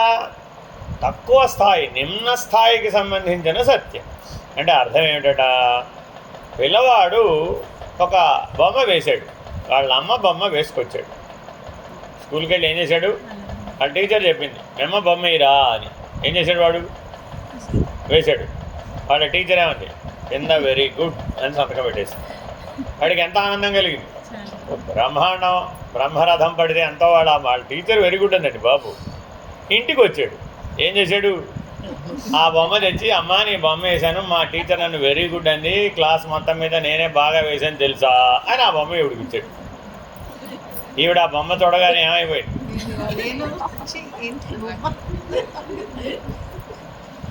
అంటే తల్లి కాదు ఆవిడ. అంటే అలా చూసుకోకూడదు కదా, గుర్తుపెట్టుకోవాలండి. అసలు అలా చూసుకోకూడదు. ఇదేమిటండి వాడి తెలివితేటలు ఎంత. కాబట్టి జీవుడు పరమాత్మ గురించి ఏదో సహస్రనామం చదివేట, ఇదేనా కాదా? పరమాత్మ ఎలా చూస్తాట? ఏం ఆనందరా ఈవిడికి ఒక గని పడదు. ఆయనకి ఆనందము లేదు, దుఃఖం లేదమ్మా. ఆ తల్లి ఎలా అయితే ఈ పిల్లవాడే తన బొమ్మ వేసి తీసుకొస్తే ఎలా చూశాడు, మనం అందరం చేసే భక్తి వ్యవహారానంతా అలా చూస్తాడు. భక్తి సమయంలో ఏం చేస్తున్నాడు? మనం అంతా ఈశ్వరుడు బొమ్మ వేస్తున్నాం అంతే, మన ఇష్టం. ఏ రోజు బొమ్మ ఎట్లా వేస్తావో నీకు ఇది. ఎందుకని? ఆ రోజు ఆ అర్చన పూర్తయ్యేటప్పటికి కానీ తెలియదు అంతే. చివరికి ఎక్కడికి తేల్తావో మళ్ళీ తీసుకెళ్ళి ఎవరికి చూపెట్టాలి? సర్వం సద్గురు చరణ అరవిందార్పణమస్తు. అదేదో నువ్వే భరించినైనా నువ్వే చూసుకొని, నేను చూస్తే నేనే భయపడతాను కాబట్టి. అంతేనా కాదా? ఏనమ్మా, అందుకేగా మన జీవులం అయిపోయాం. ఆనందపడ్డప్పుడు అలా జీవుడేనమ్మా, గుర్తుపెట్టుకో. ఆనందం అనేది భ్రాంతి, జ్ఞానం ఒక్కటే సత్యం, ఆనందం భ్రాంతి. అన్ని ఆనందాలు భ్రాంతేనండి, ఈ చివరి ఆ చివరి దాకా. గుర్తుపెట్టుకోండి, మీరు ఆనంద లక్షణం దగ్గరే కనుక ఆగిపోతే ఎవరైనా ఆనంద లక్షణం భ్రాంతి. అర్థమవుతండి? అయితే జీవుడు పోషించబడేది ఆనంద లక్షణం చేత. కాబట్టి భ్రాంతిమయ పురుషుడు ఎవడో వాడే జీవుడు. ఎందుకని? ఆ ఆనందం అనే భ్రాంతి చేత వాడు పోషించబడుతున్నాడు. ఎప్పుడు వాడు జ్ఞానం అయ్యాడు? ఈ ఆనంద లక్షణాన్ని, ఆ ఆనందమయ కోశాన్ని అధిగమించినప్పుడే వాడు జ్ఞాని అవుతున్నాడు, లేకపోతే జ్ఞాని అవజాలడు. మర్నాడు ఏం చేశారు, వాళ్ళ మాస్టర్ ఏం చేసింది, నీ బొమ్మ వేయరా, నిన్న మీ అమ్మ బొమ్మ వేసావు కదా బాగా, నీ బొమ్మ వేయరా అని. ఇప్పుడు ఏం చేశాడు, 50 కాగితాలు చించిపోసాడు. వాళ్ళ అమ్మ బొమ్మ వేయమంటే మాత్రం ఒక్క కాగితం కూడా చింతలేదు. చూసుకోండి, ఎందుకని వేశాడు, నేను ఇలా లేను, చించేసాడు, వేశాడు చించేసాడు, వేశాడు చించేసాడు. బాగుంది, వాడికి నచ్చలేదు అక్కడ. 1వ క్లాసు పిల్లాడే, చూసుకోండి, వాడేమి ఆర్టిస్ట్ ఏం కాదు. వాడి బొమ్మ వాడిని ఏమంటే మాత్రం వాడికి పొరపాటు కూడా నచ్చదు. అర్థమైందండి. ఇవాళ టీచర్ ఏం చేసిందంటే 50 కాగితాలు పడేశాడు కదా, ఆ 50 కాగితాలన్నీ మళ్ళీ జాగ్రత్తగా ఓపెన్ చేసి అంతా సరి చేసి ప్రతి దాంట్లో very good very good very good అని సంతకం పెట్టేసి, నాన్న ఈ 50 పట్టుకెళ్ళి మేము చూపెట్టాను. ఏం చేశాడు ఈసారి మళ్ళా, వాళ్ళ అమ్మ బొమ్మ అయితే 1 పేజీలో వేసి పట్టుకొచ్చాడు, వాడి బొమ్మ అయితే 50 పేజీలో వేసి పట్టుకొచ్చాడు. ఏంట్రా ఇవన్నీ అంది. అవన్నీ నేనే తెలుసా అన్నాడు. అవన్నీ నేనేనమ్మా, ఇన్ని వేసేవేంట్రా, నిన్న ఒక్కటే వేసావు కదా అని. ఎన్నిసార్లు ట్రై చేశాను తెలుసా నేను సరిగ్గా వేయడానికి. అప్పటికి మా టీచర్ అన్నీ వెరీ గుడ్ పెట్టింది తెలుసా, చూసుకో కావాల్సి వస్తే 50లోనూ వెరీ గుడ్. సరేరా ఇలాగే ఉన్నావా నువ్వు మరి అంది వాళ్ళమ్మ. ట్రై చేశాను అనుకో, రేపు ఇంకా బాగా ట్రై చేస్తాను. చూడండి, తన బొమ్మ తాను వేయాలంటే మాత్రం స్వరూప లక్షణం ఇప్పుడు ఆ పిల్లాడిలో ఉందా లేదా, వెరీ వెరీ ఇంపార్టెంట్. అర్థమేనండి. కాబట్టి మీలో స్వరూప జ్ఞానం లేదనడానికి వీల్లేదు, ఎప్పుడూ ఉంది అది. కానీ మీరు దాన్ని ఎప్పుడు మల విక్షేప ఆవరణ దోషాల చేత కప్పబడిపోతుంది. దాంట్లో బయటకు వస్తే నువ్వే, ఏ సమస్య లేదు.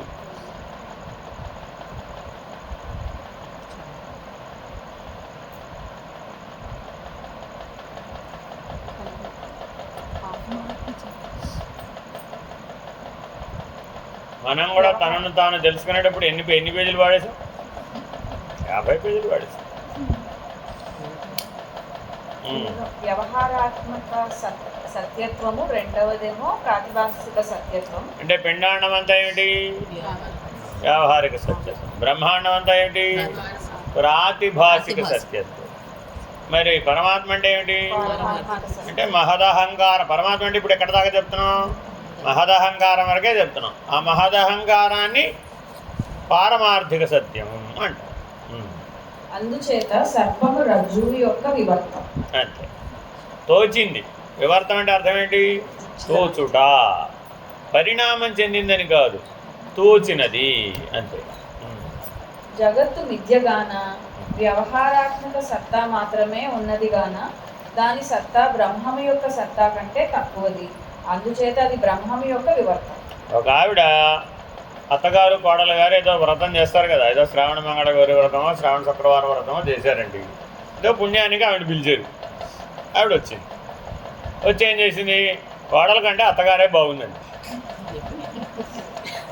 నవ్వును వచ్చింది ఎవరు ఇప్పుడు, కోడలు గారు. వాయన వచ్చేది ఎవరు, కోడలు గారు. అంతేనా కాదా.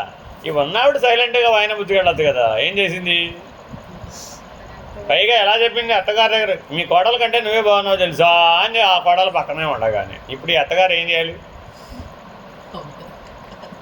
ఈ ప్రమాదం నుంచి ఎలా తప్పించుకోవాలి ఇప్పుడు.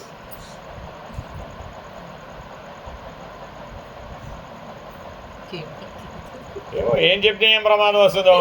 అవునా, పోనీ మా కోడలే బాగుందండి నేను బాగలేనని చెప్తామా, అస్సలు ఒప్పుకోదుగా. పొరపాటు కూడా లోపల కాన్షియస్నెస్ అసలే ఒప్పుకోదు. ఆవిడ 60 ఏళ్ళైనా 70 ఏళ్ళైనా అత్తగారే గ్రేట్, అత్తగారే అందంగా ఉందని ఆల్సింది. అదేమిటండి, అభిమానం, దురభిమానం కాదు, దేహాభిమానం కాదు. కోడలు 25 ఏళ్ల పిల్ల అయితే కోడలు బాగుండడంలో సహజంగానే కదా. అదేంటమ్మా నాకు 60 ఏళ్ళు 70 ఏళ్ళు వచ్చి నేను బాగోవడం ఏంటి, ఇంకా నాకు ఆ దేహాభిమానం ఏం లేదమ్మా, అందం సందం దగ్గర లేను నేను అని డైరెక్ట్గా చెప్పొచ్చు కదా, గౌరవంగా చెప్పొచ్చు కదా. మా అమ్మాయి కోడలు కాదు అనగా, కోడలు కాదు మా అమ్మాయి అందంగా ఉంది, ఆనందంగా ఉంది, అలా జీవించాలని నేను కోరుకుంటున్నానమ్మా అని ఎంత గొప్పగా మాట్లాడవచ్చు. ఆ స్ఫురించలా ఈవిడికి. ఎందువలన దేహాభిమాన భ్రాంతి చేత. పైగా ఏముందో తెలుసా, మా కోడలు వడ్డాణం పెట్టుకోలేదులే అందుకని అలా కనబడుతుంది, నేను వడ్డాణం పెట్టుకున్నాను అందుకని నీకు బాగా కనబడుతుంది.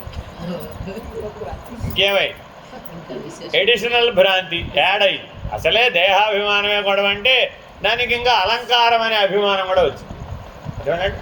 కాబట్టి వీడాక మనలో ఏమైపోయినాయి, పారమార్థిక సత్తా సత్యం, కానీ ప్రాతిభాసిక సత్తా అలాగే వ్యావహారిక సత్తా బలపడిపోయి అవే ఆ భ్రాంతిగతమైన నిర్ణయాలే మన జీవితంలో నిలబడిపోయినాయి. నాయన నువ్వు 50 కాదు, వెరీ వెరీ ఇంపార్టెంట్.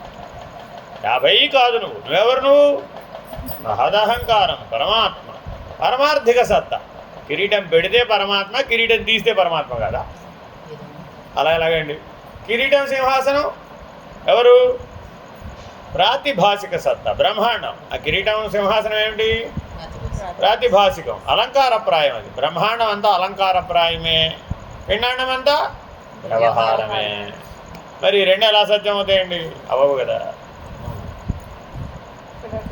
వెంకటేశ్వర స్వామి ఉన్నాడు అని నిరూపించాలి అంటే తెల్లారే లోపల బండెడు చెరుకు తినేసేయచ్చు, లేకపోతే వెంకటేశ్వరం లేదు. ఎక్కడికి వచ్చేసింది వ్యవహారం? ఆయనకి ఎవరికో ఒక రాజుగారు పరీక్ష పెట్టారండి, ఎవరైనా నేనేం తినగలుగుతాను, నేను పరమాత్మగా దండం పెట్టుకుంటాడు, దండం పెట్టుకుని పడుకున్నాడు ప్రశాంత్. మరి ఇప్పుడు కష్టం ఎవరికి వచ్చింది? పరమాత్మకు వచ్చింది అన్నాడు. పరమాత్మకి ఎందుకు వస్తుంది? కాబట్టి ఈ కథలలో అన్నింటిలో ఏముంది ఇప్పుడు? అక్కడ వ్యావహారిక సత్తా దాకా పరమాత్మ దిగిరావాలి. ఇప్పుడు దిగొస్తే కానీ నేను నమ్మనన్నాడు. మరి ఇప్పుడు పరమాత్మ పారమార్థిక సత్తాలో ఉంటే తెలుసుకుంటే జ్ఞానం, అదే ప్రాతిభాసిక సత్తాలో ఉంటే తెలుసుకుంటే భక్తి, వ్యావహారిక సత్తా దాకా దిగి వస్తే కానీ నేను తెలుసుకోలేనండి అంటే కర్మ. అంతకుమించి వేరే ఏమి లేదు. కర్మ మార్గం అంటే ఏమిటండి? నాకు కావాల్సి వచ్చినప్పుడల్లా ట్రైన్ టికెట్ ఇప్పించాలి. బాబా గారు దర్శనం రావాలంటే మరి ట్రైన్ టికెట్ ఉండాలా వద్దా?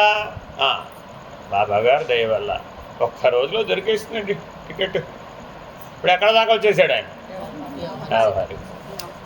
బాబా గారు దయ వల్ల హోటల్లో రూమ్ దొరికేసిందండి. లేకపోతే శత జయంతికి నేను ఎక్కడ రాగలుగుతాను? అన్నీ నిండిపోయినాయండి బాబా, ఎక్కడా లేదు ప్లేస్. నేను దిగగానే వాడు టకామని తీసుకెళ్ళి ఎక్కడో ఒక రూమ్ ఉందట, ఆ రూమ్లో టకమని నన్ను పడేసేసి. నిజంగా బాబా గారు దయామయుడు. ఎక్కడ దాకా వచ్చేసి ఎంతమంది ఉన్నారో తెలుసా? శత జయంతికి 1,00,000 మంది ఉన్నారు. అసలు దర్శనం కలగదేమో అనుకున్నాను. ఇంతలో నేను ఎప్పుడో 30 ఏళ్ల క్రితం సేవాదళిగా వెళ్ళినప్పుడు ఆయన కలిసాడు. ఆయన అక్కడే పనిచేస్తున్నట్ట.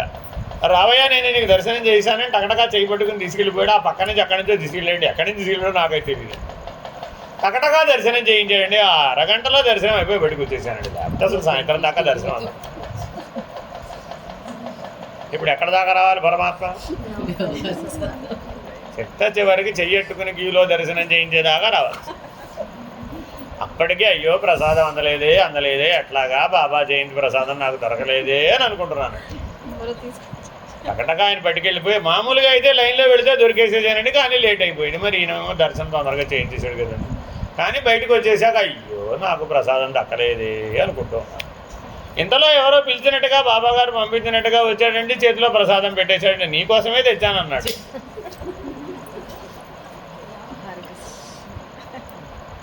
మానవ జీవితంలో ఈ సీన్ వర్ణించామండి. ఇప్పుడు ఎక్కడున్నట్టు?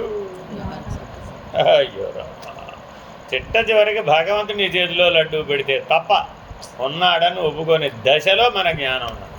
మరి దీన్ని ఏమనాలి? ఛాయా పురుషవత్ అంటే అర్థం ఏంటి?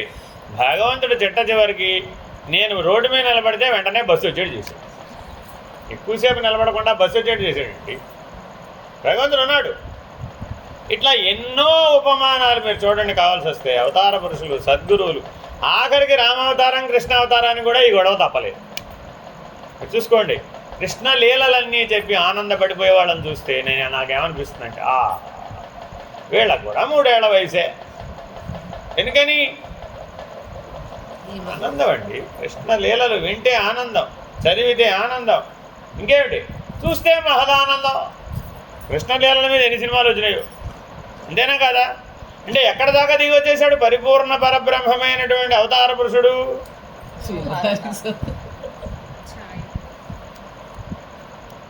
మరి ఇప్పుడు దీనికి ఏమని చెప్పాలండి? కాబట్టి మనలో మనకు తెలియకుండానే బలీయంగా ఏముంది ఇప్పుడు? వ్యవహారం, వ్యావహారిక సత్తా. మా అబ్బాయి ఎంత దయామేడో తెలుసా? చిన్నప్పుడు వాడు తినే బిస్కెట్ నాకు పెట్టేవాడు తినేవాడు. అబ్బా, అంటే ఇప్పుడు ఎక్కడ దాకా రావాలి అండి? వ్యావహారిక సత్తా. అనుక్షణం మీరు చూసుకోండి, జనం నుంచి మరణం దాకా మీరు చెప్పే ఏ సంఘటనలో అయినా సరే పారమార్థిక సత్తా, నేను బ్రహ్మమునే అయి ఉన్నాను అన్న జ్ఞానం. అర్థమైందండి? మరి అప్పుడు ఏం చేయాలి? వీలు కాదుగా. ఇక అలా జాగ్రత్తగా గమనిస్తే ఎప్పుడైతే ఆ పారమార్థిక సత్తా మరుపుకు పోయిందో అప్పుడు ఏమైపోయింది? ప్రాతిభాసిక సత్తా బలపడిపోయింది. ఎలా బలపడిపోయింది అంటే, నేను వెళ్ళానండి లక్ష్మీ నరసింహస్వామి దర్శనానికి వెళ్ళానండి. యథార్థంగా నృసింహావిర్భావం ఎలా జరిగిందో అలాగే నాకు అనుభవం వచ్చిందండి. ఆ క్షేత్రం చాలా గొప్పదే. కాదందామా? ఎలా కాదంటావు? చారిత్రక సత్యం, పౌరాణిక సత్యం, ప్రాతిభాసిక సత్యం, వెరీ వెరీ ఇంపార్టెంట్. అర్థమైందండి? మరి కదిరి లక్ష్మీ నరసింహుడు కదిరిలోనే ఉన్నాడంటాం, మరి తప్పు కదండి, పరిమితం అయిపోయాడు కదండి. పారమార్థిక సత్యం సర్వవ్యాపకం, అఖండం, అనంతం, అప్రమేయం. దాన్ని ఇక్కడ దీని చేత, ఈ ధర్మం చేత కానీ ఈ వ్యవహారం చేత కానీ ఎలా పరిమితిస్తావు? చేయలేవుగా మరి. కాబట్టి చాలా జాగ్రత్తగా పారమార్థిక సత్యాన్ని పారమార్థిక సత్యంగా మాత్రమే గుర్తించాలి, అలా ఉండాలి. దాన్ని జ్ఞాన మార్గం. అర్థమైందండి? మిగిలిందంతా ప్రాతిభాసిక సత్యం. బ్రహ్మాండం అంతా జరగచ్చు, తిరుగులేదు. 14 లోకాలు కూడా తిరిగి రావచ్చు. అంతటా ఉన్నది ఎవరు? ఆ దేవుడే. కొత్త దేవుడేం లేడు అక్కడ. ఆ దేవుడిని అనేక రూపాల్లో, అనేక రకాలుగా, అనేక ప్రాతిభాసికమైనటువంటి అలంకారిక రూపాలలో, ఔపచారిక రూపాలలో చూస్తాం. అప్పుడేమైపోయింది? అయిపోయింది, ఆవరణ దోషం వచ్చేసి. ఇంకా వ్యావహారిక సత్తా కూడా వచ్చేసాడు. అప్పుడు మల విక్షేపాలు కూడా వచ్చేసాడు. కాబట్టి చాలా జాగ్రత్తగా వీటిలో నుంచి మనం బయటపడాలి.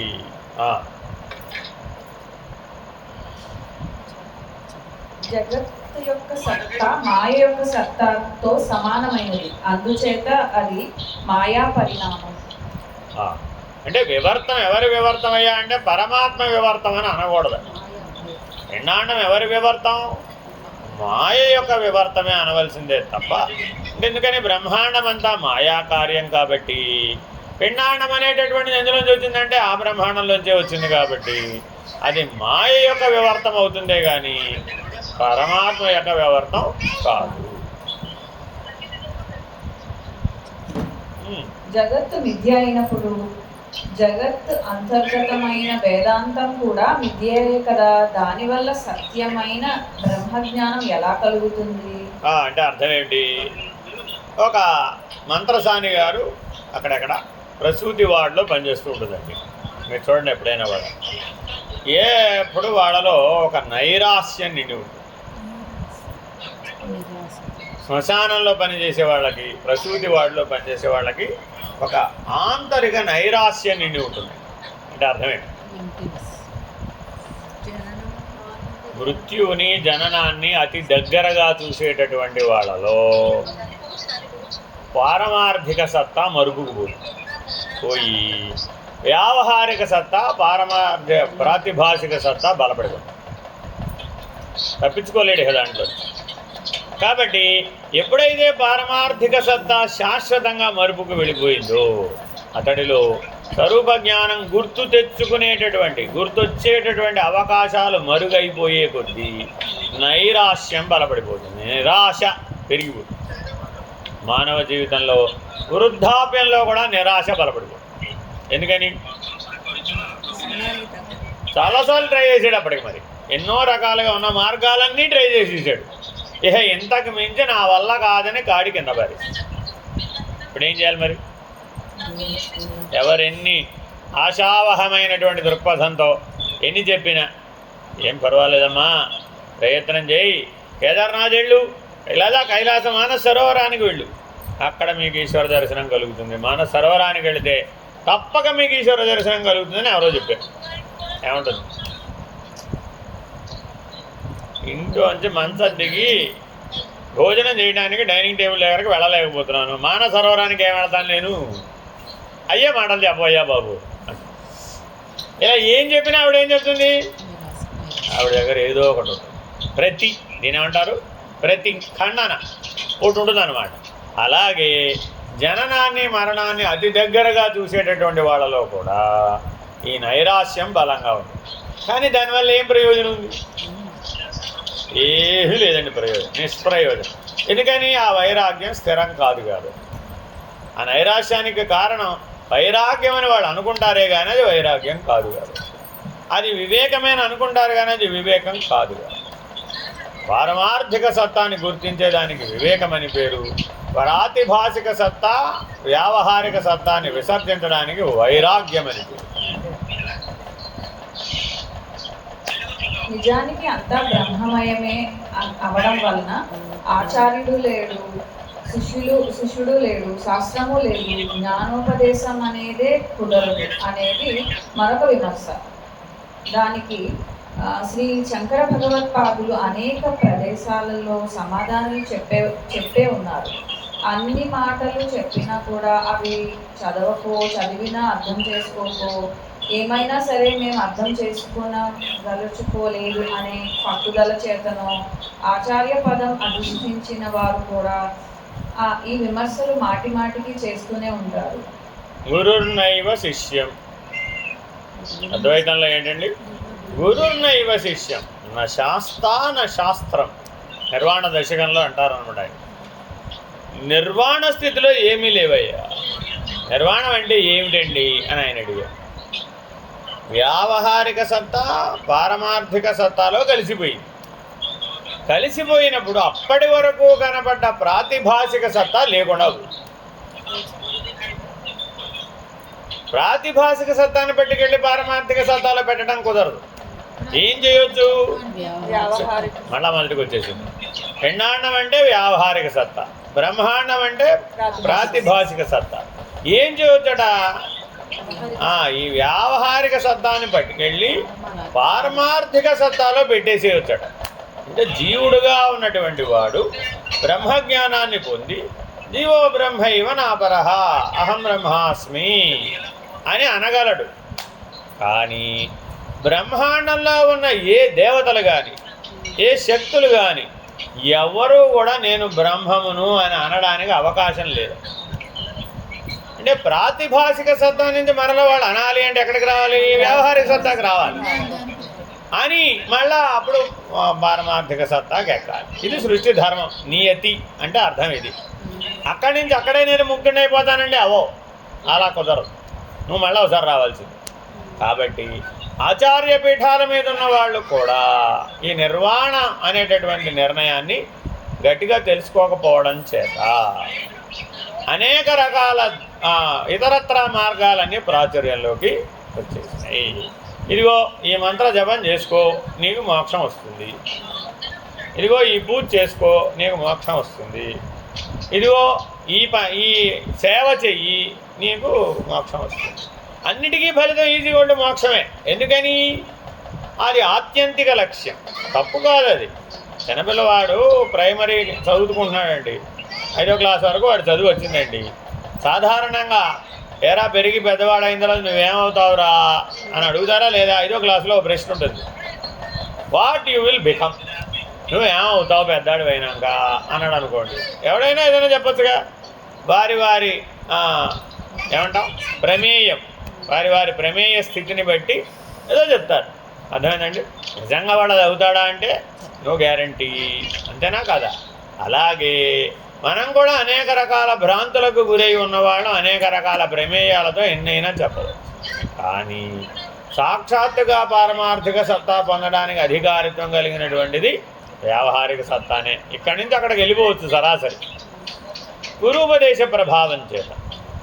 శాస్త్రజ్ఞాన ప్రభావం చేత, గురువుగారి మార్గదర్శనం చేత, స్వానుభవ ప్రమాణం చేత, స్వయం సత్తా చేత, స్వరూప జ్ఞానం చేత, ఇన్ని కారణాలతో వీడు వెళ్ళొచ్చు.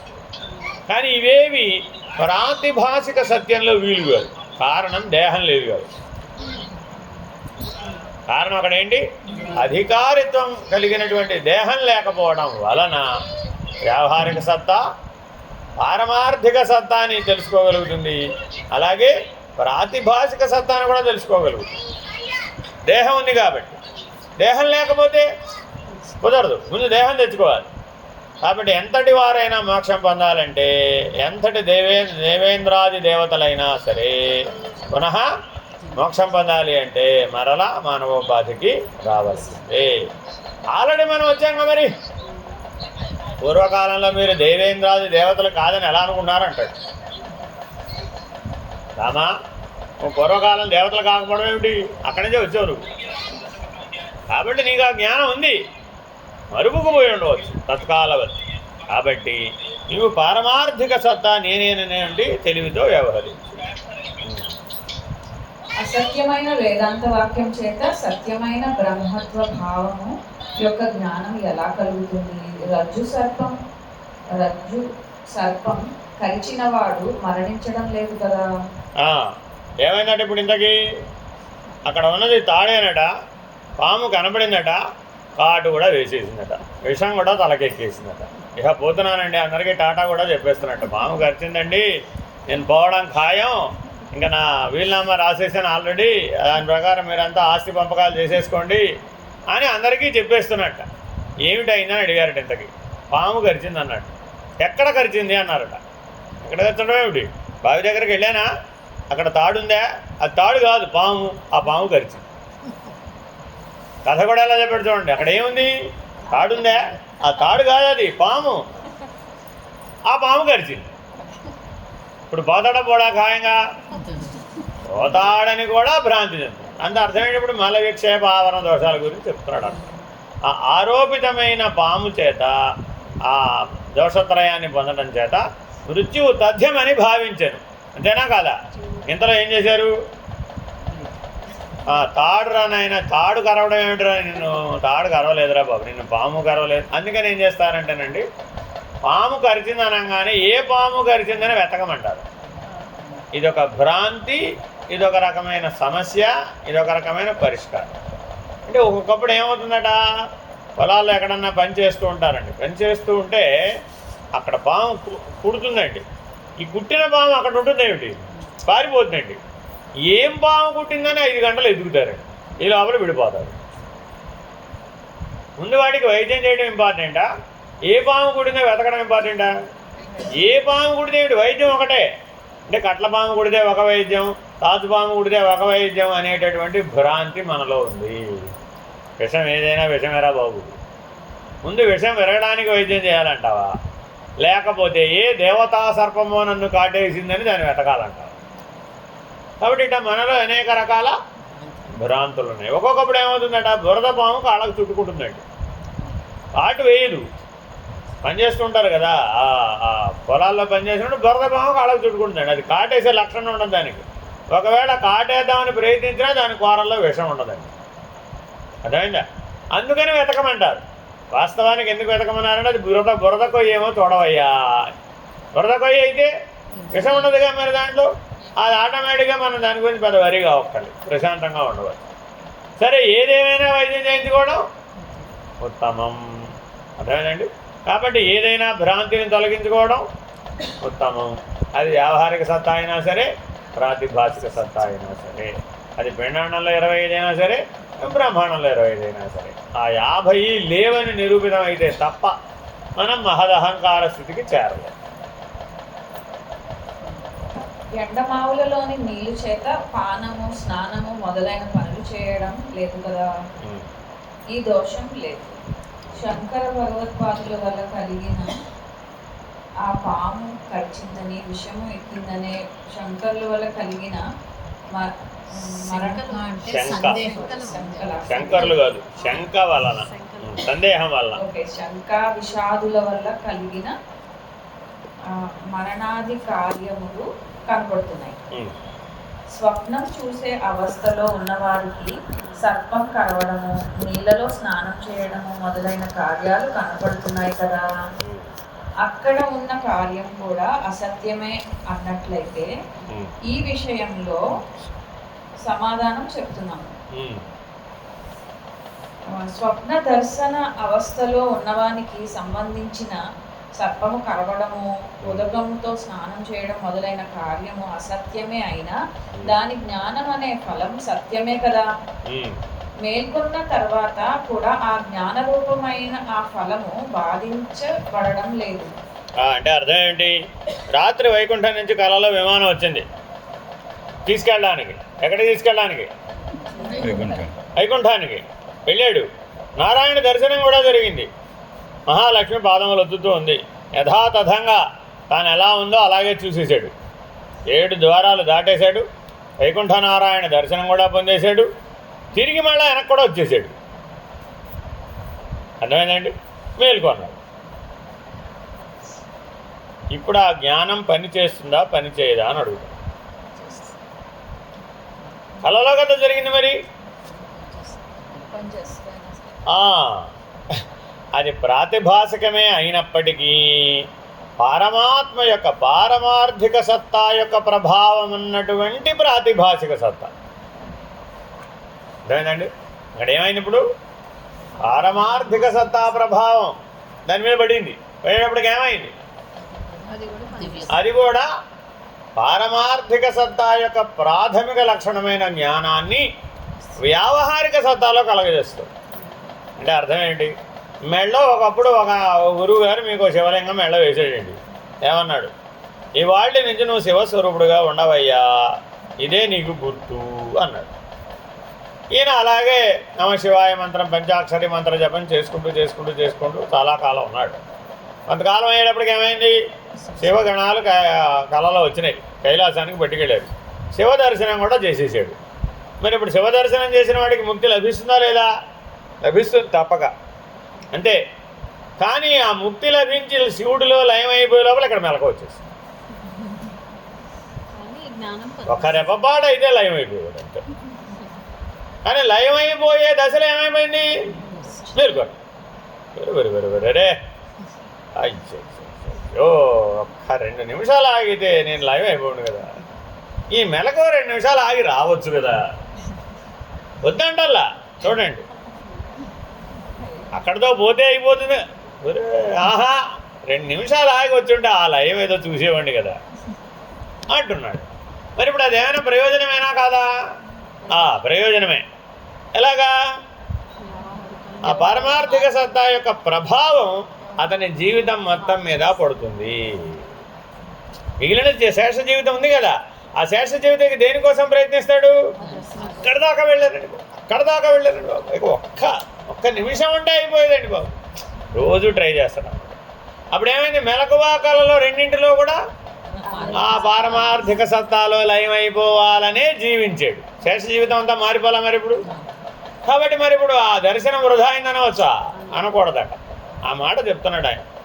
ఆయన అది కళే అయినప్పటికీ, ప్రాతిభాసిక సత్తా అనే అయినప్పటికీ, అందుకని మిమ్మల్ని అందరినీ ఆ బ్రహ్మాండంలో ఉన్న 25 అనుభవంతో దాటాలి.